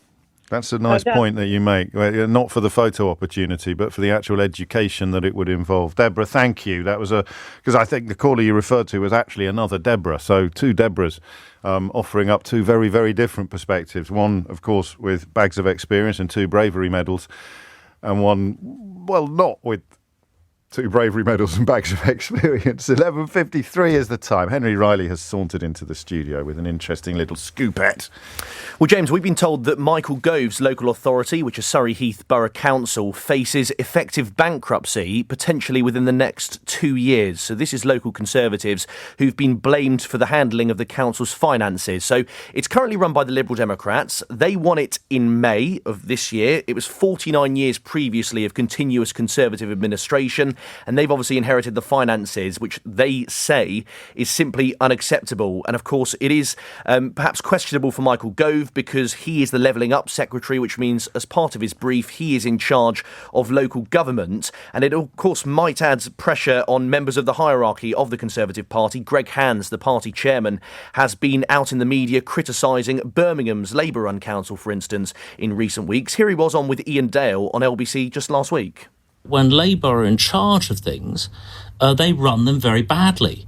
It largely relates to legal fees, consultancy fees. It's been a problem. It's been a Labour-run council, I think, for about 10 years. And it illustrates a wider point. Labour run some quite big authorities in this country.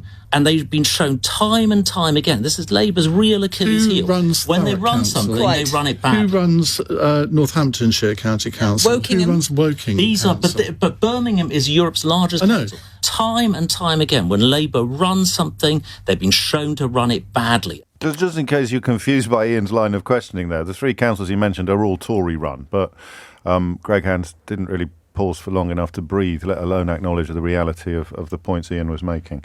And as you point out, Henry, Surrey Heath has been Tory-run for 49 years. Do we have a figure for how much they're in the hole for?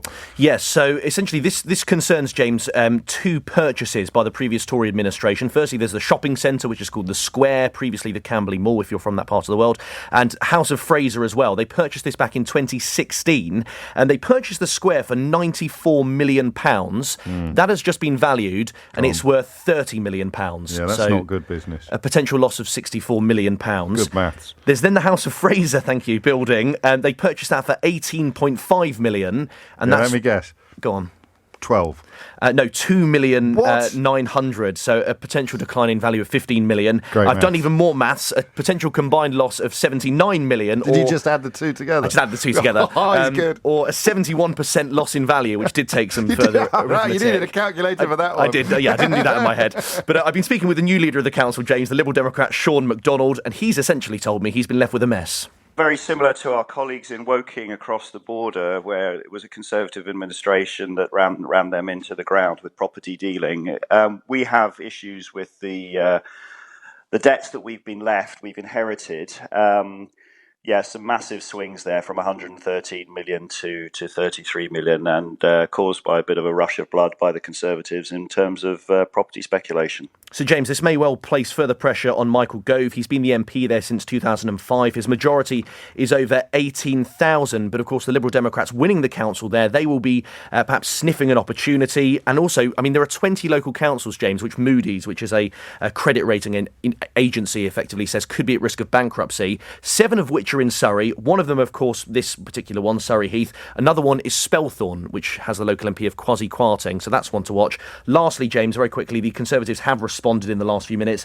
They say the Lib Dem lie machine in action once again. This looks like them preparing to inflict a huge hike in council tax. Right. So, I mean, for the public, it would be quite nice for everyone to acknowledge that loads of councils are facing potential bankruptcy, up to 20, I think. And scoring these cheap political points is just daft because, as you've highlighted and as others have highlighted as well, the real root of it is either dodgy property dealing, unfortunate legal actions, coupled with, of course, 10 years, 13 years of cuts. Thank you, Henry. It's a good story, that. No comment from Michael Gove. No, just from a source close to the Conservatives. Well done.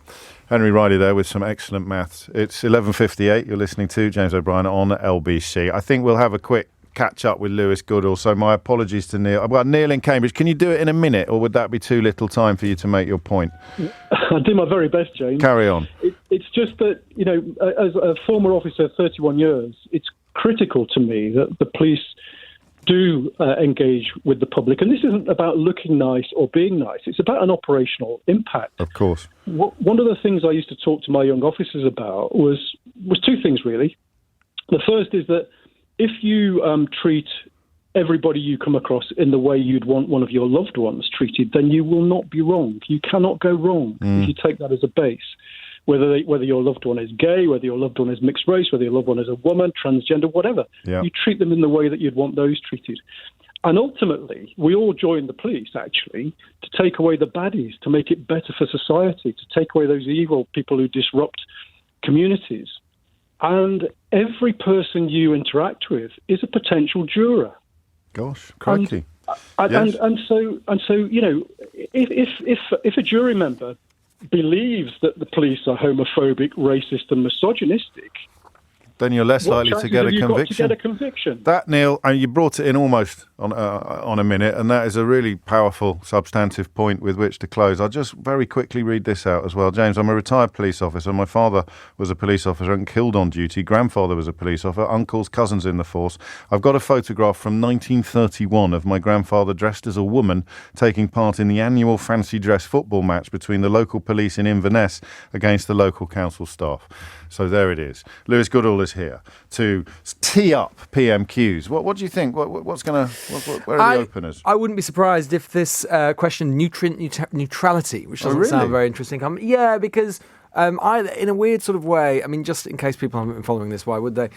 This essentially relates to proposed changes the government wants to make, Michael Gove wants to make, making it easier for house builders to build homes whilst paying less attention to effectively nutrients like phosphates and so on ending up in waterways as a result of their construction work. Now, as you know, James, our waterways are not exactly in the most robust health as it is.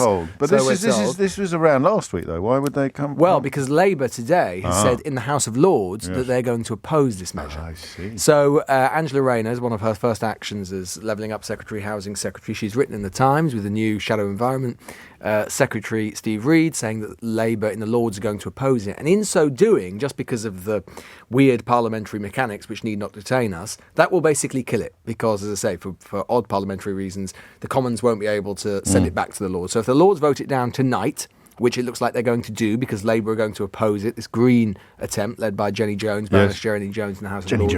Jenny Jones. Everybody Jenny Jones. Send up the signal, Jenny Jones is coming. Then it basically means that it will kill it. But the interesting thing is about that is that in a weird sort of way, I think both front benches will be quite happy to talk about it. Okay. Because Sunak... Well, and Gove has tweeted about this morning. They want to sort of suggest, Labour is the party opposing building. The shares in housing companies went through the roof after this was announced. Well, yeah, because it'll allow them to build. I mean, at the moment, they're struggling, partly because of interest rates. There's less demand for houses and so on. But Labour sense an opportunity because they see from focus group after focus group and from poll after poll that the issue of sewage in our waterways is actually high. The public are bringing it up unsolicited, unprompted. Yes. It is one of those things. It reminds me a bit of the 2017 general election campaign when May got in trouble over fur. Yes. It's one of those things that online, on social media, on Facebook, people are sharing memes about it, people are sharing articles about it. It just captures the public imagination. So Starmer and Labour think, and indeed I think this is one of the reasons they wanted to move Nandy, because Nandy was actually quite in favour of this change that Gove is proposing. They think that there is greater political capital for them in being seen as the guarantor of the environment on this it's an interesting one then. So clear blue water here. It's brownish water perhaps. Brackish water. Filthy water. Yeah, filthy water. Yeah, we couldn't have picked a worse figure of speech then, actually, could I, on reflection. As ever at this point in proceedings, we reserve the right to cross immediately to the House of Commons when Keir Starmer gets to his feet. Unlikely to get 6 questions out of that, Lewis, or not? No, probably not. And as I say, it may well be something that Sunak brings up rather than Starmer. But yeah, I wouldn't be surprised. And look, I wouldn't be surprised again if there's some mention again of schools. Starmer may well ask Sunak to correct the record from last week. We were talking about that last week in terms of what Starmer had said. Not much mileage in either of them bringing him out. Neither of them really want to talk about the triple lock. Both of them want to maintain as much flexibility as they can going up to the election. I would have thought on that. They will eventually have to say what they think about that. But I think a sort of conspiracy of silence would be quite welcome on both parties or for both principles. Indeed. And got just in slightly different news, by-election-tastic news today, 2 on the same day. They're big, but they're huge Tory majorities. Huge Tory majorities, and in one of them in particular, Mid Bedfordshire, there is a war of words that is breaking out between the Labour and Lib Dem party. We talked before, James, about the fact that unlike all of the other by-elections which have come before, where one or other of the Labour or the Lib Dems have basically kind of very quietly, tacitly sat it out, on this occasion in Mid Beds, both think they're in with a shout. They're both setting themselves up as the natural alternative.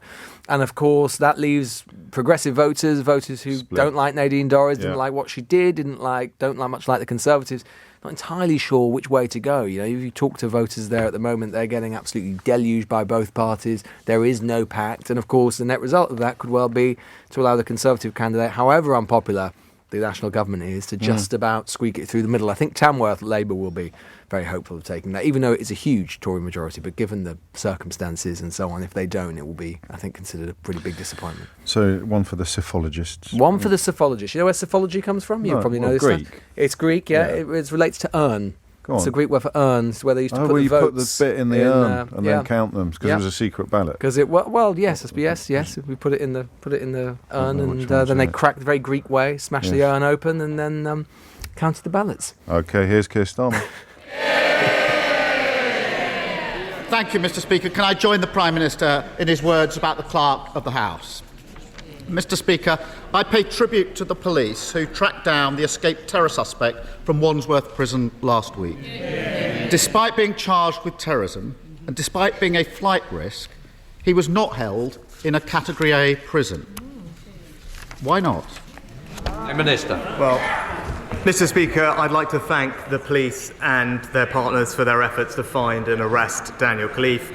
There is now an ongoing legal process that must be allowed to take its course. But I'd like to reassure the public that while these cases are extremely rare, the Justice Secretary has launched an internal investigation about how this could happen, as well as an independent investigation of the incident, so that we can learn the lessons from this case and make sure that it never happens again. Keir Starmer. The truth is they're presiding over mayhem in the criminal justice system. Only a few short months ago, Zara Alina's family said ministers had, and this is their words, blood on their hands after probation failures that led to her murder. So it beggars belief that we're back here once again. The Chief Inspector of Prisons said conditions in Wandsworth are so bad it should be shut down. The Chancellor is telling anyone who'll listen that he raised concerns months ago. Probation, school buildings, now prisons. Why does the Prime Minister keep ignoring the warnings until it's too late? Prime Minister. Mr. Speaker, the honourable gentleman with his background should know better that because of the wide variety. Because of the wide variety and considerable difference in severity of people charged under that Act, it is not and has never been the policy that they are all held in Category A prisons, something that I shouldn't need me to point out to him given his experience. But he talked about resourcing. I am happy to tell him that over the last few years, we have delivered an extra 4,000 new prison officers. Staffing levels at Wandsworth in particular are up by 25% in the past 6 years. And because we're boosting prison pay, we're also improving retention and at the same time investing £100 million to improve prison security with new measures like X-ray body scanners. But if he wanted to have a truly honest debate about this, perhaps he'd acknowledge that prison escapes under the Labour government were almost 10 times higher than under the Conservative.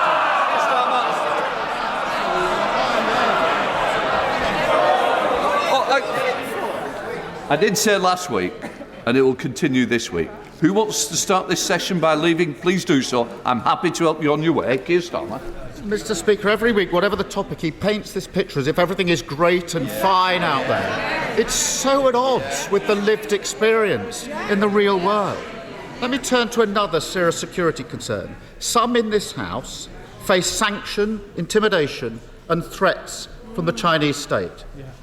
When I asked the Prime Minister on Monday whether the Foreign Secretary raised the specific issue of the alleged spy arrested in March when he visited China a few weeks ago, the Prime Minister would only say that he raised that type of activity, but avoided specifics.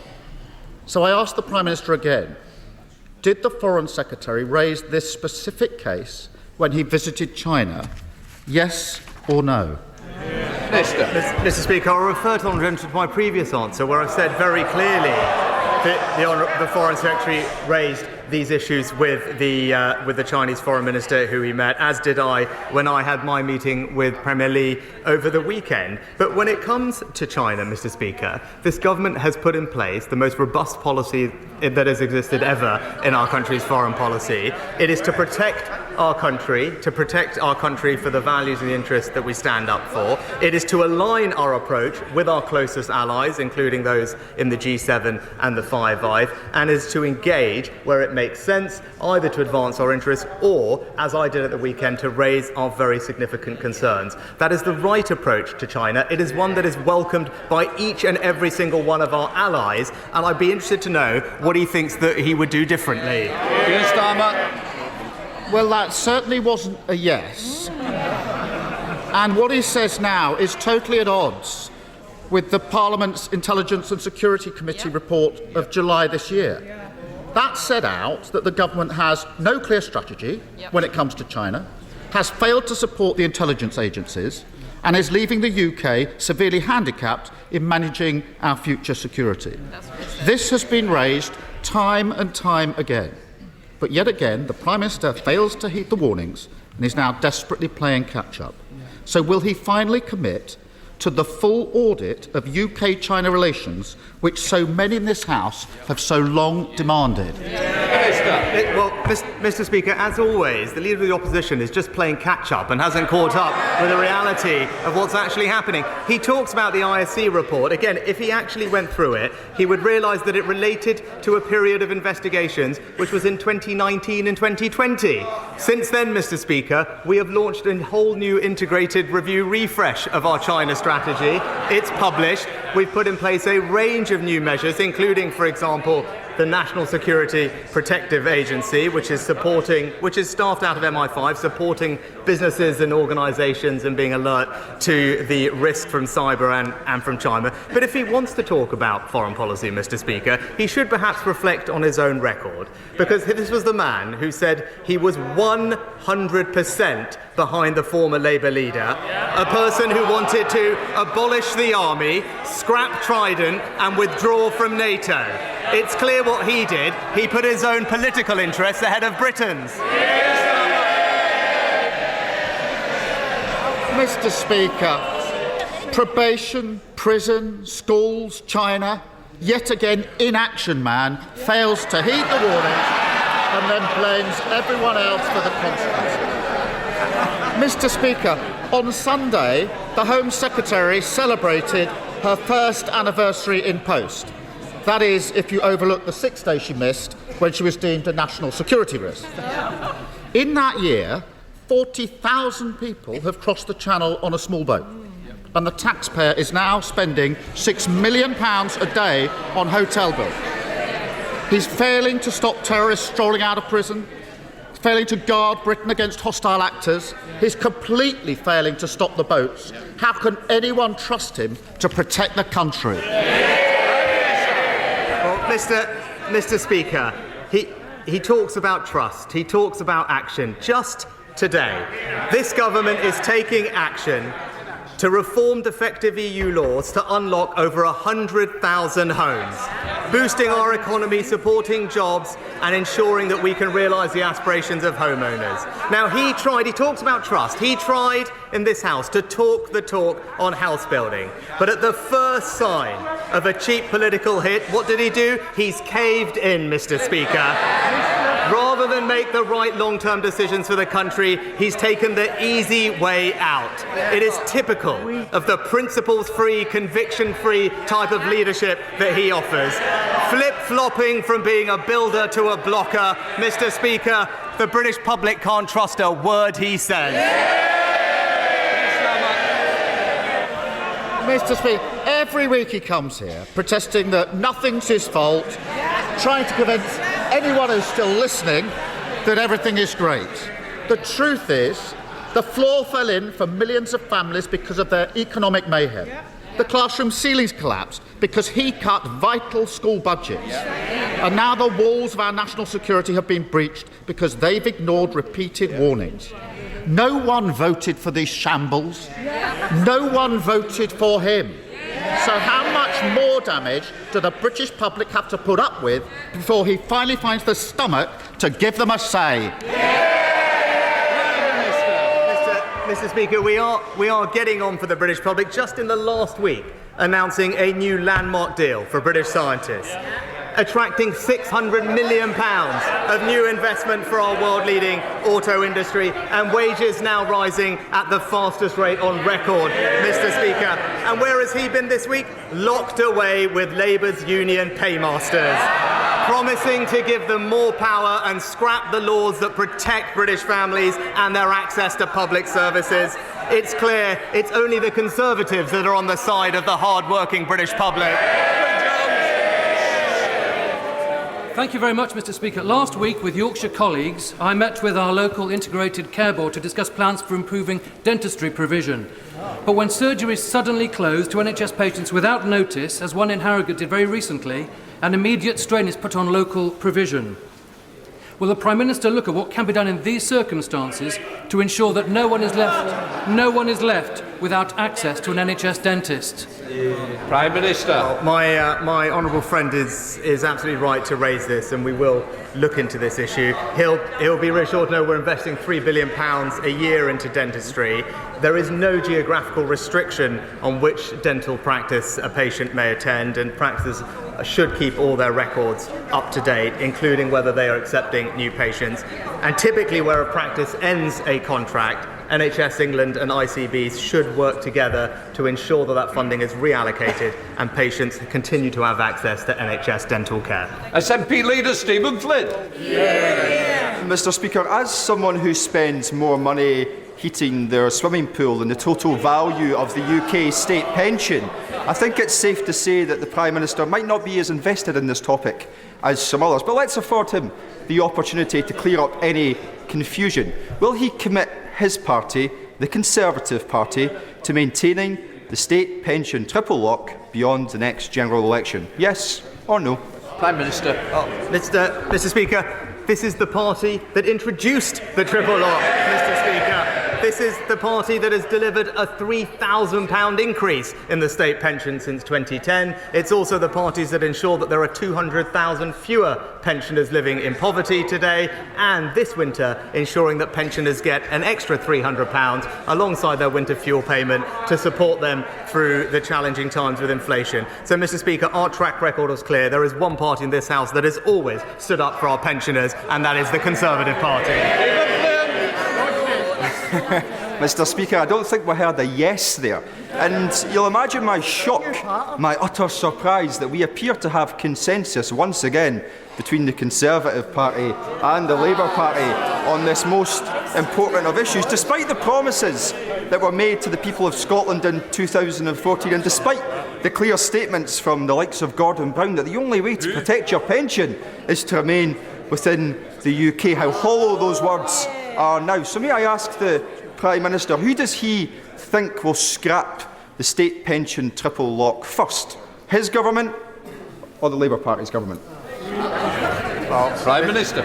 Mr. Speaker, as I said, thanks to the actions of this government, pensioners in Scotland are receiving record increases in their state pension, £870 this year. Extra support with the cost of living this winter. This is the government that introduced and remains committed to the triple lock. But he does raise a good point, Mr. Speaker.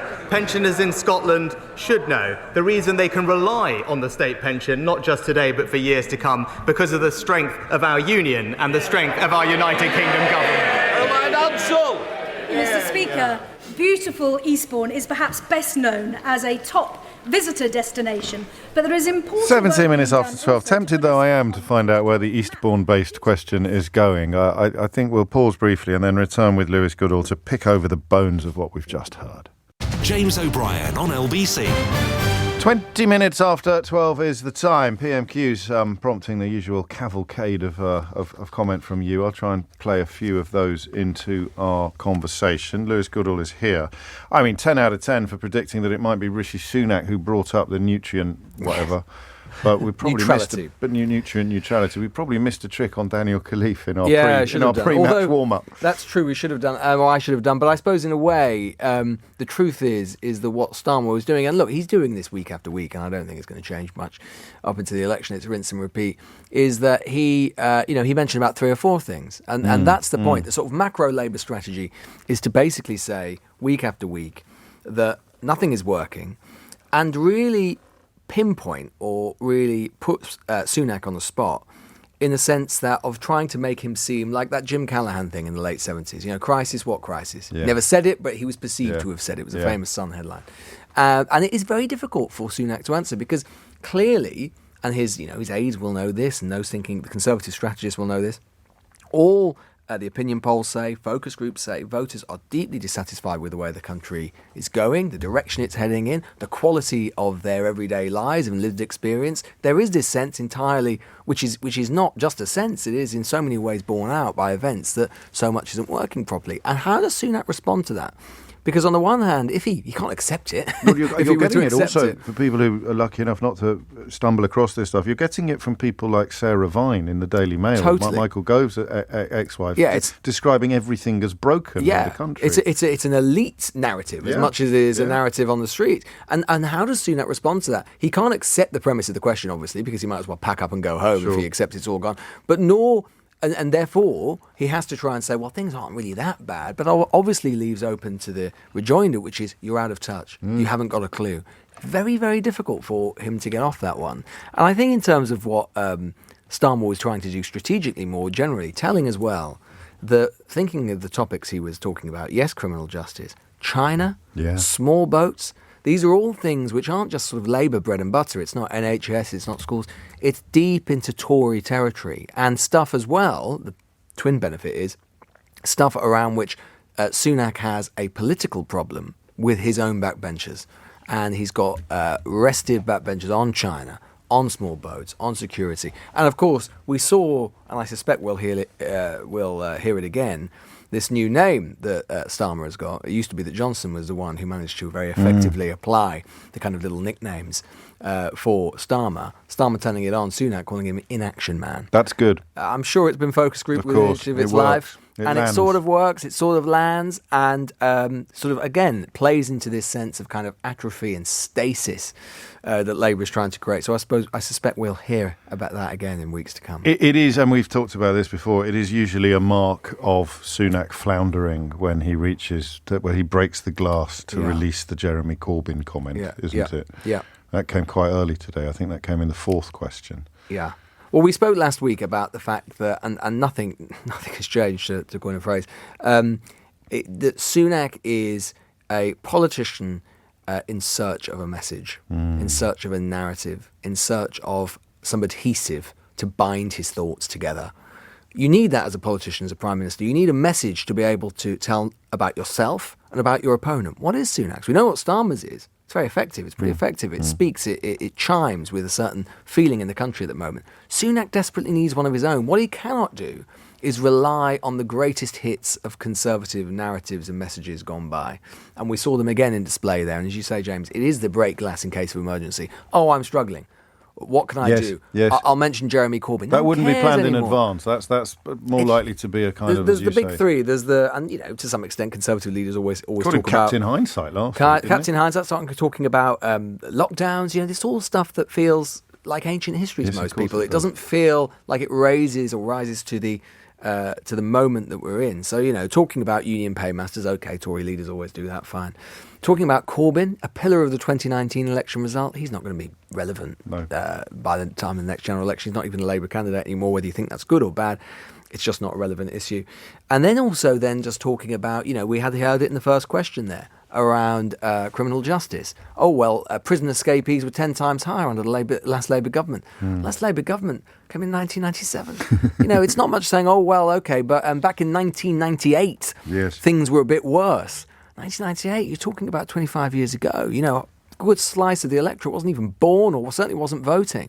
So, those three things are not going to go anywhere near to cut the mustard for him in terms of a message which lands and which resonates, and they are still in search of one. Well, what would that look like, though? Because, you can see them almost sort of poking at some of the old, as you say, some of the old things that work. The Daily Mail often provide a bit of an indication of where they could go. So they've gone on the old unions lines since Angela Rayner's speech yesterday. But the support for industrial action is historically high. Yeah. So, I mean, if you were Rishi Sunak lying in bed at night, what are you actually dreaming of? I think that they will, all roads lead to a general election, which is very vituperative, very nasty. Which is sort of odd in a way, because you've got two principals who kind of by their inclination and by their nature aren't necessarily the sort of politicians you might imagine would create that. No. But I think circumstances will force Sunak, because he has little to say about himself and about the government's record really, not least because his particular version of the government hasn't been in or won't have been in for that long. We will probably see a series of sort of pretty fierce assault on Starmer, his record as DPP and so on, and that will be matched by the Labour Party and Sunak. It's not going to be asymmetric. We saw that in the run-up to the local election campaign, some pretty choice language being used on digital communications and so on from the Labour Party. So I think that in the end we are heading down a direction which is going to be about character. And it is going to be about, I mean, I think obviously probably the most effective, and again we know this from focus groups, the most effective message against Starmer really is one of vacillation. Yes. And the idea that he's not being straight with you and he's not being honest with you and he wasn't with his party and he's not going to be in the future. I think that is the one, because Starmer we know is not especially popular among the public. You don't have to be to win, by the way. Margaret Thatcher was never popular, 1979, 1983, 1987, but she still won. We know that the public is receptive to the idea of his being vacillating, of his being someone who isn't necessarily straightforward. But again, the question is whether that matters very much, and whether just the fact that you've got 75% of the country, including plurality of Conservative voters at the moment, who don't think the country is going in the right direction. And the country is in need of a change. And here's your only option. And that is the only option. Very, very hard in those circumstances. Well, it's the only option in England, of course, because we should say a few words about Stephen Flynn, who is good. He's a good operator. He's a good operator. Inbox reflects a lot of admiration for him. And also, something that perhaps Blackford didn't do much was to go with one barrel aimed at the Tories and the other barrel aimed at Labour. Yeah, and you see that again and again. Look, I think there's a very interesting contrast, right, which we're going to get a sort of sneak preview of in terms of the different political situations in England versus Scotland, in the sense that it feels increasingly, you can never say for certain, long way to go in the grand scheme of things to the next general election, but it feels as if the Tories are down and out. The SNP, by contrast, as an opponent for Labour, are down, but they're not out. Yeah. They're still very much in the game. They're still sort of neck and neck now with the Labour Party in terms of Westminster intention. That's a big recovery for the Labour Party. I mean, the Labour Party was all but moribund just a short time ago, but they're not out. They still pose a threat. And obviously the Rutherglen by-election will give, which is very soon now, will give a really interesting indicator. If Labour can't take that in the circumstances of the by-election, everything that's happened with Sturgeon and so on, then it really puts a big question mark as to how big a recovery there can be in Scotland, which makes for Labour, which makes the task in England all the harder and all the steeper for Starmer. I've just seen my first mocked-up meme of Inaction Man. In a it didn't take long. I do love the British public sometimes. They don't hang about, do they? Do we know whether Inaction Man has eagle eyes, Lewis? That's the key question, or one of those strings that you pull that gets him to say military. It's been a summer of sort of action figures or sort of toy figures. Haven't we had Barbie and now got an Action Man? Yes. Well, I'll tell you what, you'd give the pay rise to the PR who managed to tie Rishi Sunak to Barbie with the popularity and the success of that. Lewis Goodall, always a pleasure. Many thanks indeed, bringing us in bang on time, like a pro, like a don. Here's Amelia Cox with the headlines. James O'Brien on LBC. 33 minutes after 12 is the time. You are listening to James O'Brien on LBC. I'd just quickly read you something, again, back to this bizarre business of a certain type of right-wing politician and or commentator pretending to be upset about police officers at Pride or at Notting Hill Carnival. This is really good. As a firefighter in London, James, we also get involved in Pride and Carnival. For Pride, we have a rainbow fire engine that takes part in the parade. And for Carnival, North Kensington Fire Station is closed and the firefighters stand outside the front and mingle with the crowds, taking pictures with all the incredible cultural outfits that people are wearing. It's much more than just a woke virtue signalling message to the public, though. It's also a message of support and acceptance to the members of the LGBT community and people of colour that serve as firefighters too. As a straight white male in the fire brigade, I'm not threatened by this. I'm enamoured of it. I want my black colleagues and my gay colleagues to know that the fire brigade is proud of who they are. There's actually quite a bit of diversity in the Tory cabinet.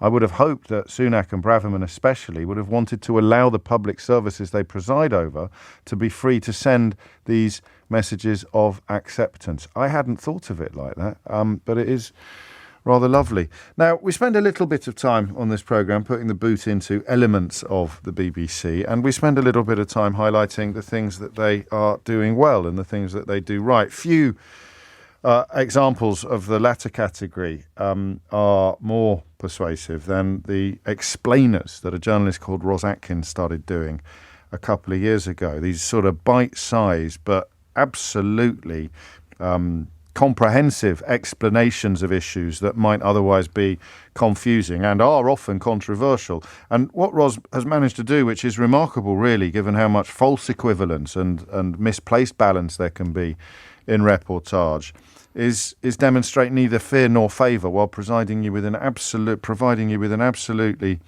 as I say, comprehensive account of what's going on. Ros has also written a book, which we will talk about shortly. But first, Ros, welcome. Thanks for having me. Lovely to see you. Where did the idea come from for the sort of, because they've kind of propelled you into a space that you weren't in before, haven't they, these explainers? Where did the idea come from? So the idea first came from a conversation with my editor at the time in the summer of 2019 when we were reviewing how my programme at the time, Outside Source, was doing. And I felt like it was doing reasonably well on the TV. People seemed to like it and the numbers were good. But I wasn't very happy with our digital content. We weren't really creating very much that was proving very competitive. And it seemed to me that I needed to perhaps change what I was putting in the programme, which would in turn make them more successful as clips. And I had this idea as a potential solution to this problem I was facing, which was an idea I originally thought of as an all-in-one, though that didn't really catch on, which was, could you create a video format, 3, 4, 5 minutes, which basically said, if you're interested in an issue, but you're feeling a little overwhelmed by all the different takes and all the different information swirling around it, watch this for 5 minutes and you're going to feel an awful lot more informed. So the idea, and you alluded to this in the introduction, was, can you make it brief enough that people will find time to watch it, but comprehensive enough that they feel by the end of it they really are properly informed? And so that was the balance that we tried to strike. And I had a hunch that potentially people might find that useful, and needless to say, we were delighted that some people did. And that leads then to the art of explanation, how to communicate with clarity and confidence, which is out this week. Yeah, out tomorrow, in fact, which is a nice feeling. It'll be in books already. It'll be in shops already. Yeah, I think Have you seen it yet? I haven't seen it in the wild yet, so I'm looking forward to that moment. But you can pre-order it now, and it'll arrive in the next day or so. So it's effectively available now, though the official launch is tomorrow. And it's been an interesting experience because, of course, if you work in news, a long run into something being released is 2-3 days, and often our videos get done on the day, and you release them, and people like them, don't like them, but you find out either way. So it's a slightly different experience to work on something for 2.5 years, and not many people have seen it. So I'm kind of nervous and excited to see what people think. Who is it aimed at? Well, it's aimed at everyone, which... Who wants? Yeah, the idea is that within my working life, both as a journalist and broadcaster, but also someone who's tried to get various ideas off the ground, I deploy a range of techniques to help me explain and communicate both the news, but also other things in my day-to-day life as well. Basically use a system, which you've had from a very young age. Yeah, well, I turned up... It's an evolving system. Right, it's an evolving system, but it rooted back to when I turned up at university, and we used to get one essay a week. I did history, and it was often on a subject I knew nothing about, and they'd give you this reading list and say, kind of come back next week, and that didn't feel entirely realistic. So I developed a system to try and help me crunch through all this information I needed to look at, try and make sense of it and organise it, and then hopefully explain it and build an analysis around it. And as I became a broadcaster, I added different dimensions to this system. But the real revelation was that something that was helping me first with history essays and then doing the news was actually something that you could apply in 101 situations. And so the reason I say the book's for everyone is I hope journalists will read it and find it useful, but actually it's me saying, look, there are these techniques which we can all use in moments where we've got something we want to get across that will help us do that. Can you give us a thumbnail sketch? So what you need to do is provide enough information to whet people's appetites, but not so much that they don't need to read the book. Well, yeah. Let me see if I can do this. Essentially, it's a three-stage process. The first thing I always think is you've got to be clear on what you're actually trying to communicate. So, for example, if I'm doing a video about China's economy, well, that's a huge issue. What aspect of China's economy specifically am I trying to explain? Or in a very different situation, if I'm going to the doctor, what specific symptoms am I wanting to speak to the doctor about? So the first thing is, are you clear on what you're trying to say and who you're trying to say it to? The next stage is, well, what information do I need to do that? And one of the most useful things I find is to try and split out what's really essential to you doing that to information that's interesting but not essential and might get in the way. Because the more things you get across, the harder it is for people to take it in, inevitably. So with our videos, we spend an awful lot of time discarding information that's perfectly interesting but not essential. Quite tricky, isn't it? Yeah, it is tricky. Because you think that adds loads of colour, but it doesn't actually increase the sum total of the viewer's understanding. And you've got to be realistic that the information you're including is competing. The bits of information are competing. So the more you put in, the more different things are competing for people's attention. So I'm pretty strict about getting rid of things. And then the third part of the equation is really stopping and thinking, who am I giving this information to? Because we don't communicate in a vacuum. At the moment, I'm talking to you and LBC's listeners. Another time I'm sending an email and it's to one person or 20. Every time you communicate, it's with someone specific. Yes. And each of those people will have preferences in terms of how they like information being given to them, how much time they've got, how much knowledge they've got. And so the more you can calibrate what you've got for the people you're giving it to, the better the chance you've got that they'll take it in. So while it has a very broad appeal, the art of explanation, it is going to be of particular use to people who find themselves having to digest and disseminate. Really? Yeah. So students, teachers... Absolutely. Students, teachers, definitely two groups of people. People who just want to be better conversationalists. Yeah, one of the things that I talk about, and I've learned this from people who are far better than me at this at the BBC, is that when you're a reporter or correspondent or on-air editor and you're going into lots of broadcast environments where you don't necessarily know what precisely you'll be asked to talk about, you still need to be able to talk with precision and really have just the right information to make the points you want to make.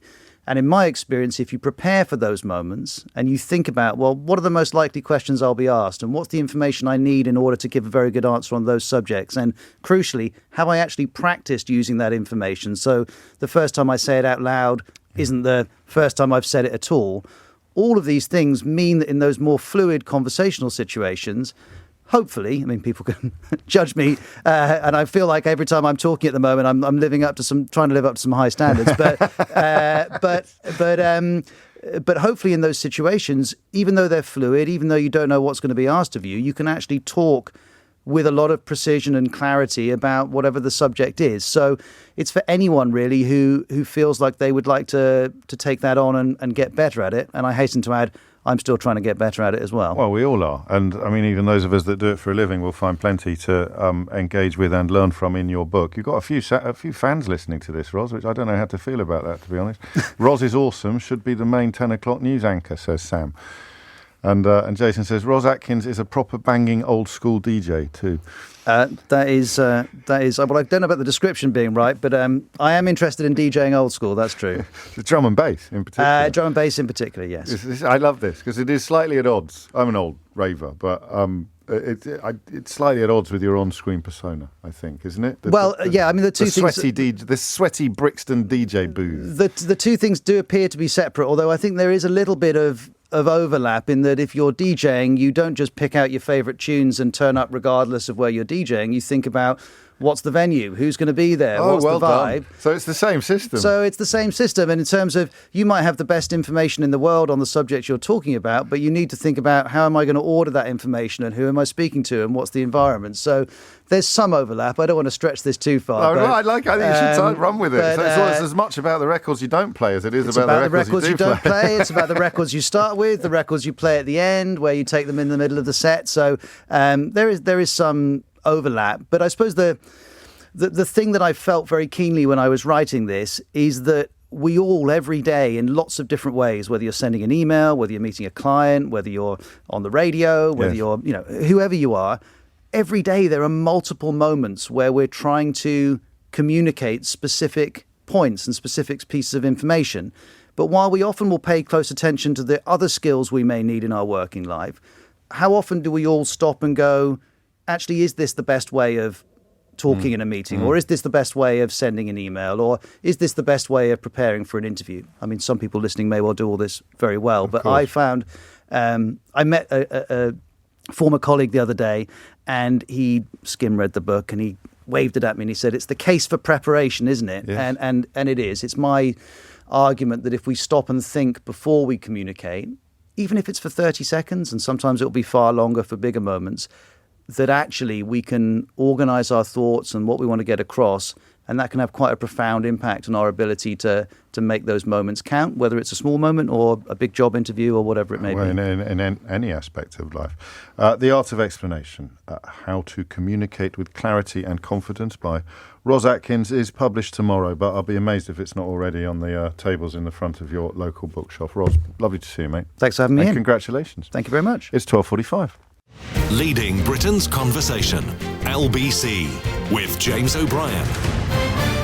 12:48 is the time. You're listening to James O'Brien on LBC. I like this from Abby in Surrey. It allows me to read out a text while simultaneously blowing my own trumpet, which, as you know, I'm very fond of. Hi, James, writes Abby in Surrey. I've tried for many years to get my sons to listen to LBC, and especially yourself, but to no avail. So imagine my joy when my 27-year-old psychologist son came to me excitedly yesterday singing the praises of James O'Brien. Your YouTube broadcast has succeeded where I failed. So well done, you lot. It's a nice reminder, actually, that we are now a little... What time does it go up, roughly? Does anyone know? Does anyone pay any attention? So how long does it take, roughly, to turn it all around? Get about 2-ish, 3-ish? Nobody knows. I should probably know this myself. But you can catch the whole programme in... I mean, why you'd want to look at me while I'm doing this, I'm not entirely sure. But if you did, it's all on YouTube now by the afternoon of the broadcast. 12:49 is the time. Thank you, Abby. Regards to your son. I don't know if you remember that on the day of the coronation of King Charles, there was a very curious incident involving Republican protesters, extremely peaceful anti-monarchy protesters being, rounded up, effectively, arrested and subsequently incarcerated for reasons which I think it's fair to say at the time were not entirely clear. Their leader and the chief executive of Republic, the anti-monarchy campaign group, Graham Smith, was among their number, and he is launching legal action against Sir Mark Rowley. He is suing the Metropolitan Police Commissioner over the Metropolitan Police Commissioner is being sued over the arrest of Graham Smith. So, and Graham joins me now. Let's begin at the beginning, if we may, Graham. Just remind us of exactly what happened on the day and precisely how surprised or taken aback you were by those events. I mean, very surprised, because we had 4 months of conversations with the Metropolitan Police. We'd had 2 sit-down face-to-face meetings with the Silver Commander on the day, a superintendent. We'd had a dedicated police liaison officer that was working with us, and we were very explicitly clear about all of our plans. We gave them a map of where we would be. We told them we'd have PA systems, how many people we were expecting to be there. At one point, they even asked us what the placards would say, which, we're not under any obligation to tell them, but we told them anyway, just because being helpful. And on the day, we turned up at Trafalgar Square with the PA systems and a few other bits and pieces, and immediately the response is quite frosty. We go back up to the top of the square, up to St Martin's Lane, attempt to unload the van of 600 placards and immediately surrounded by a few dozen police officers. Again, a very frosty response, not interested in any explanation as to what we're doing, or I tried to tell them about the meetings and the conversations and so on. They weren't interested, so they detained us, searched the van, arrested us, and kept us in Walsall Police Station until around 10:30 that evening. What do you think happened? What do you think was it a communication breakdown? I mean, it's unlikely that the Silver Commander was acting in bad faith when they were meeting with you to discuss what your plans were, and yet the disconnect between... Go on. Yeah, I think the Silver Commander was being quite honest, but there was a few weeks between the second meeting and the coronation. I think, it's my suspicion, I don't have any evidence, but I think that people further up the chain of command and people in government were concerned by any possible impact of a protest on the coronation, and so they were told to take a less convivial and a less engaging response. And the officers on the ground interpreted that as a green light to arrest people that looked like they were going to protest. Well, it was close to zero tolerance, effectively, wasn't it? Is it zero tolerance of peaceful protest? Yeah, I mean, they said that subsequently that, of course, the protest went ahead.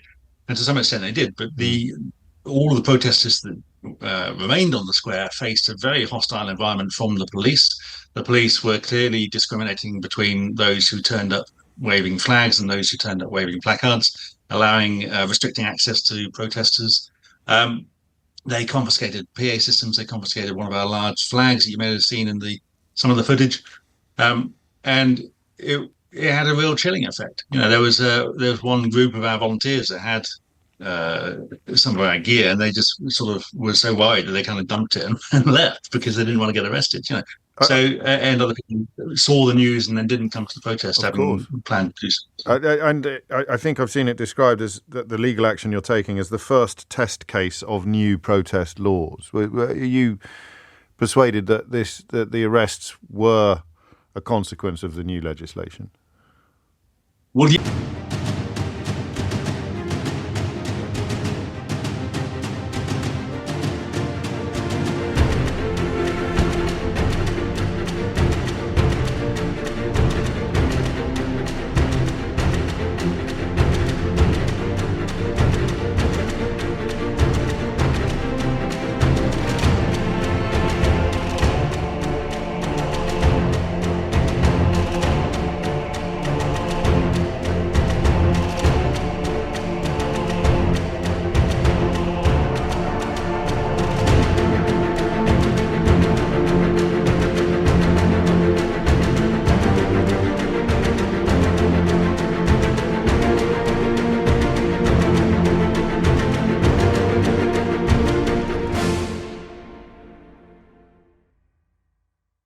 I mean, I was specifically arrested. I mean, they were a little bit confused about this because, and this is why I think there was some premeditation in this, but I was arrested under the law that had come into effect 3 days earlier, which is going quick to lock on.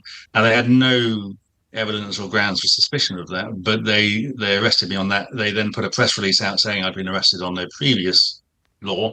And so they then re-arrested me on that to make sure the press statement matched the arrest record. That's retrospective. So they were a little bit unsure what was going on. So what is the purpose of the legal action? You're seeking judicial review, I think, of lawfulness of arrest and some damages. I mean, I think that. Yeah, I mean, that's something which comes after, but we'll see what happens with the judicial review. But I think that there are two things. Firstly, for the people that are arrested, there are 8 of us altogether from Republic, and, there are people from other groups as well. But there are 8 of us from Republic that were arrested that day. And I think there's a natural justice. We want confirmed by the police that they got it wrong. They still don't admit that. We want a very clear, full-throated apology.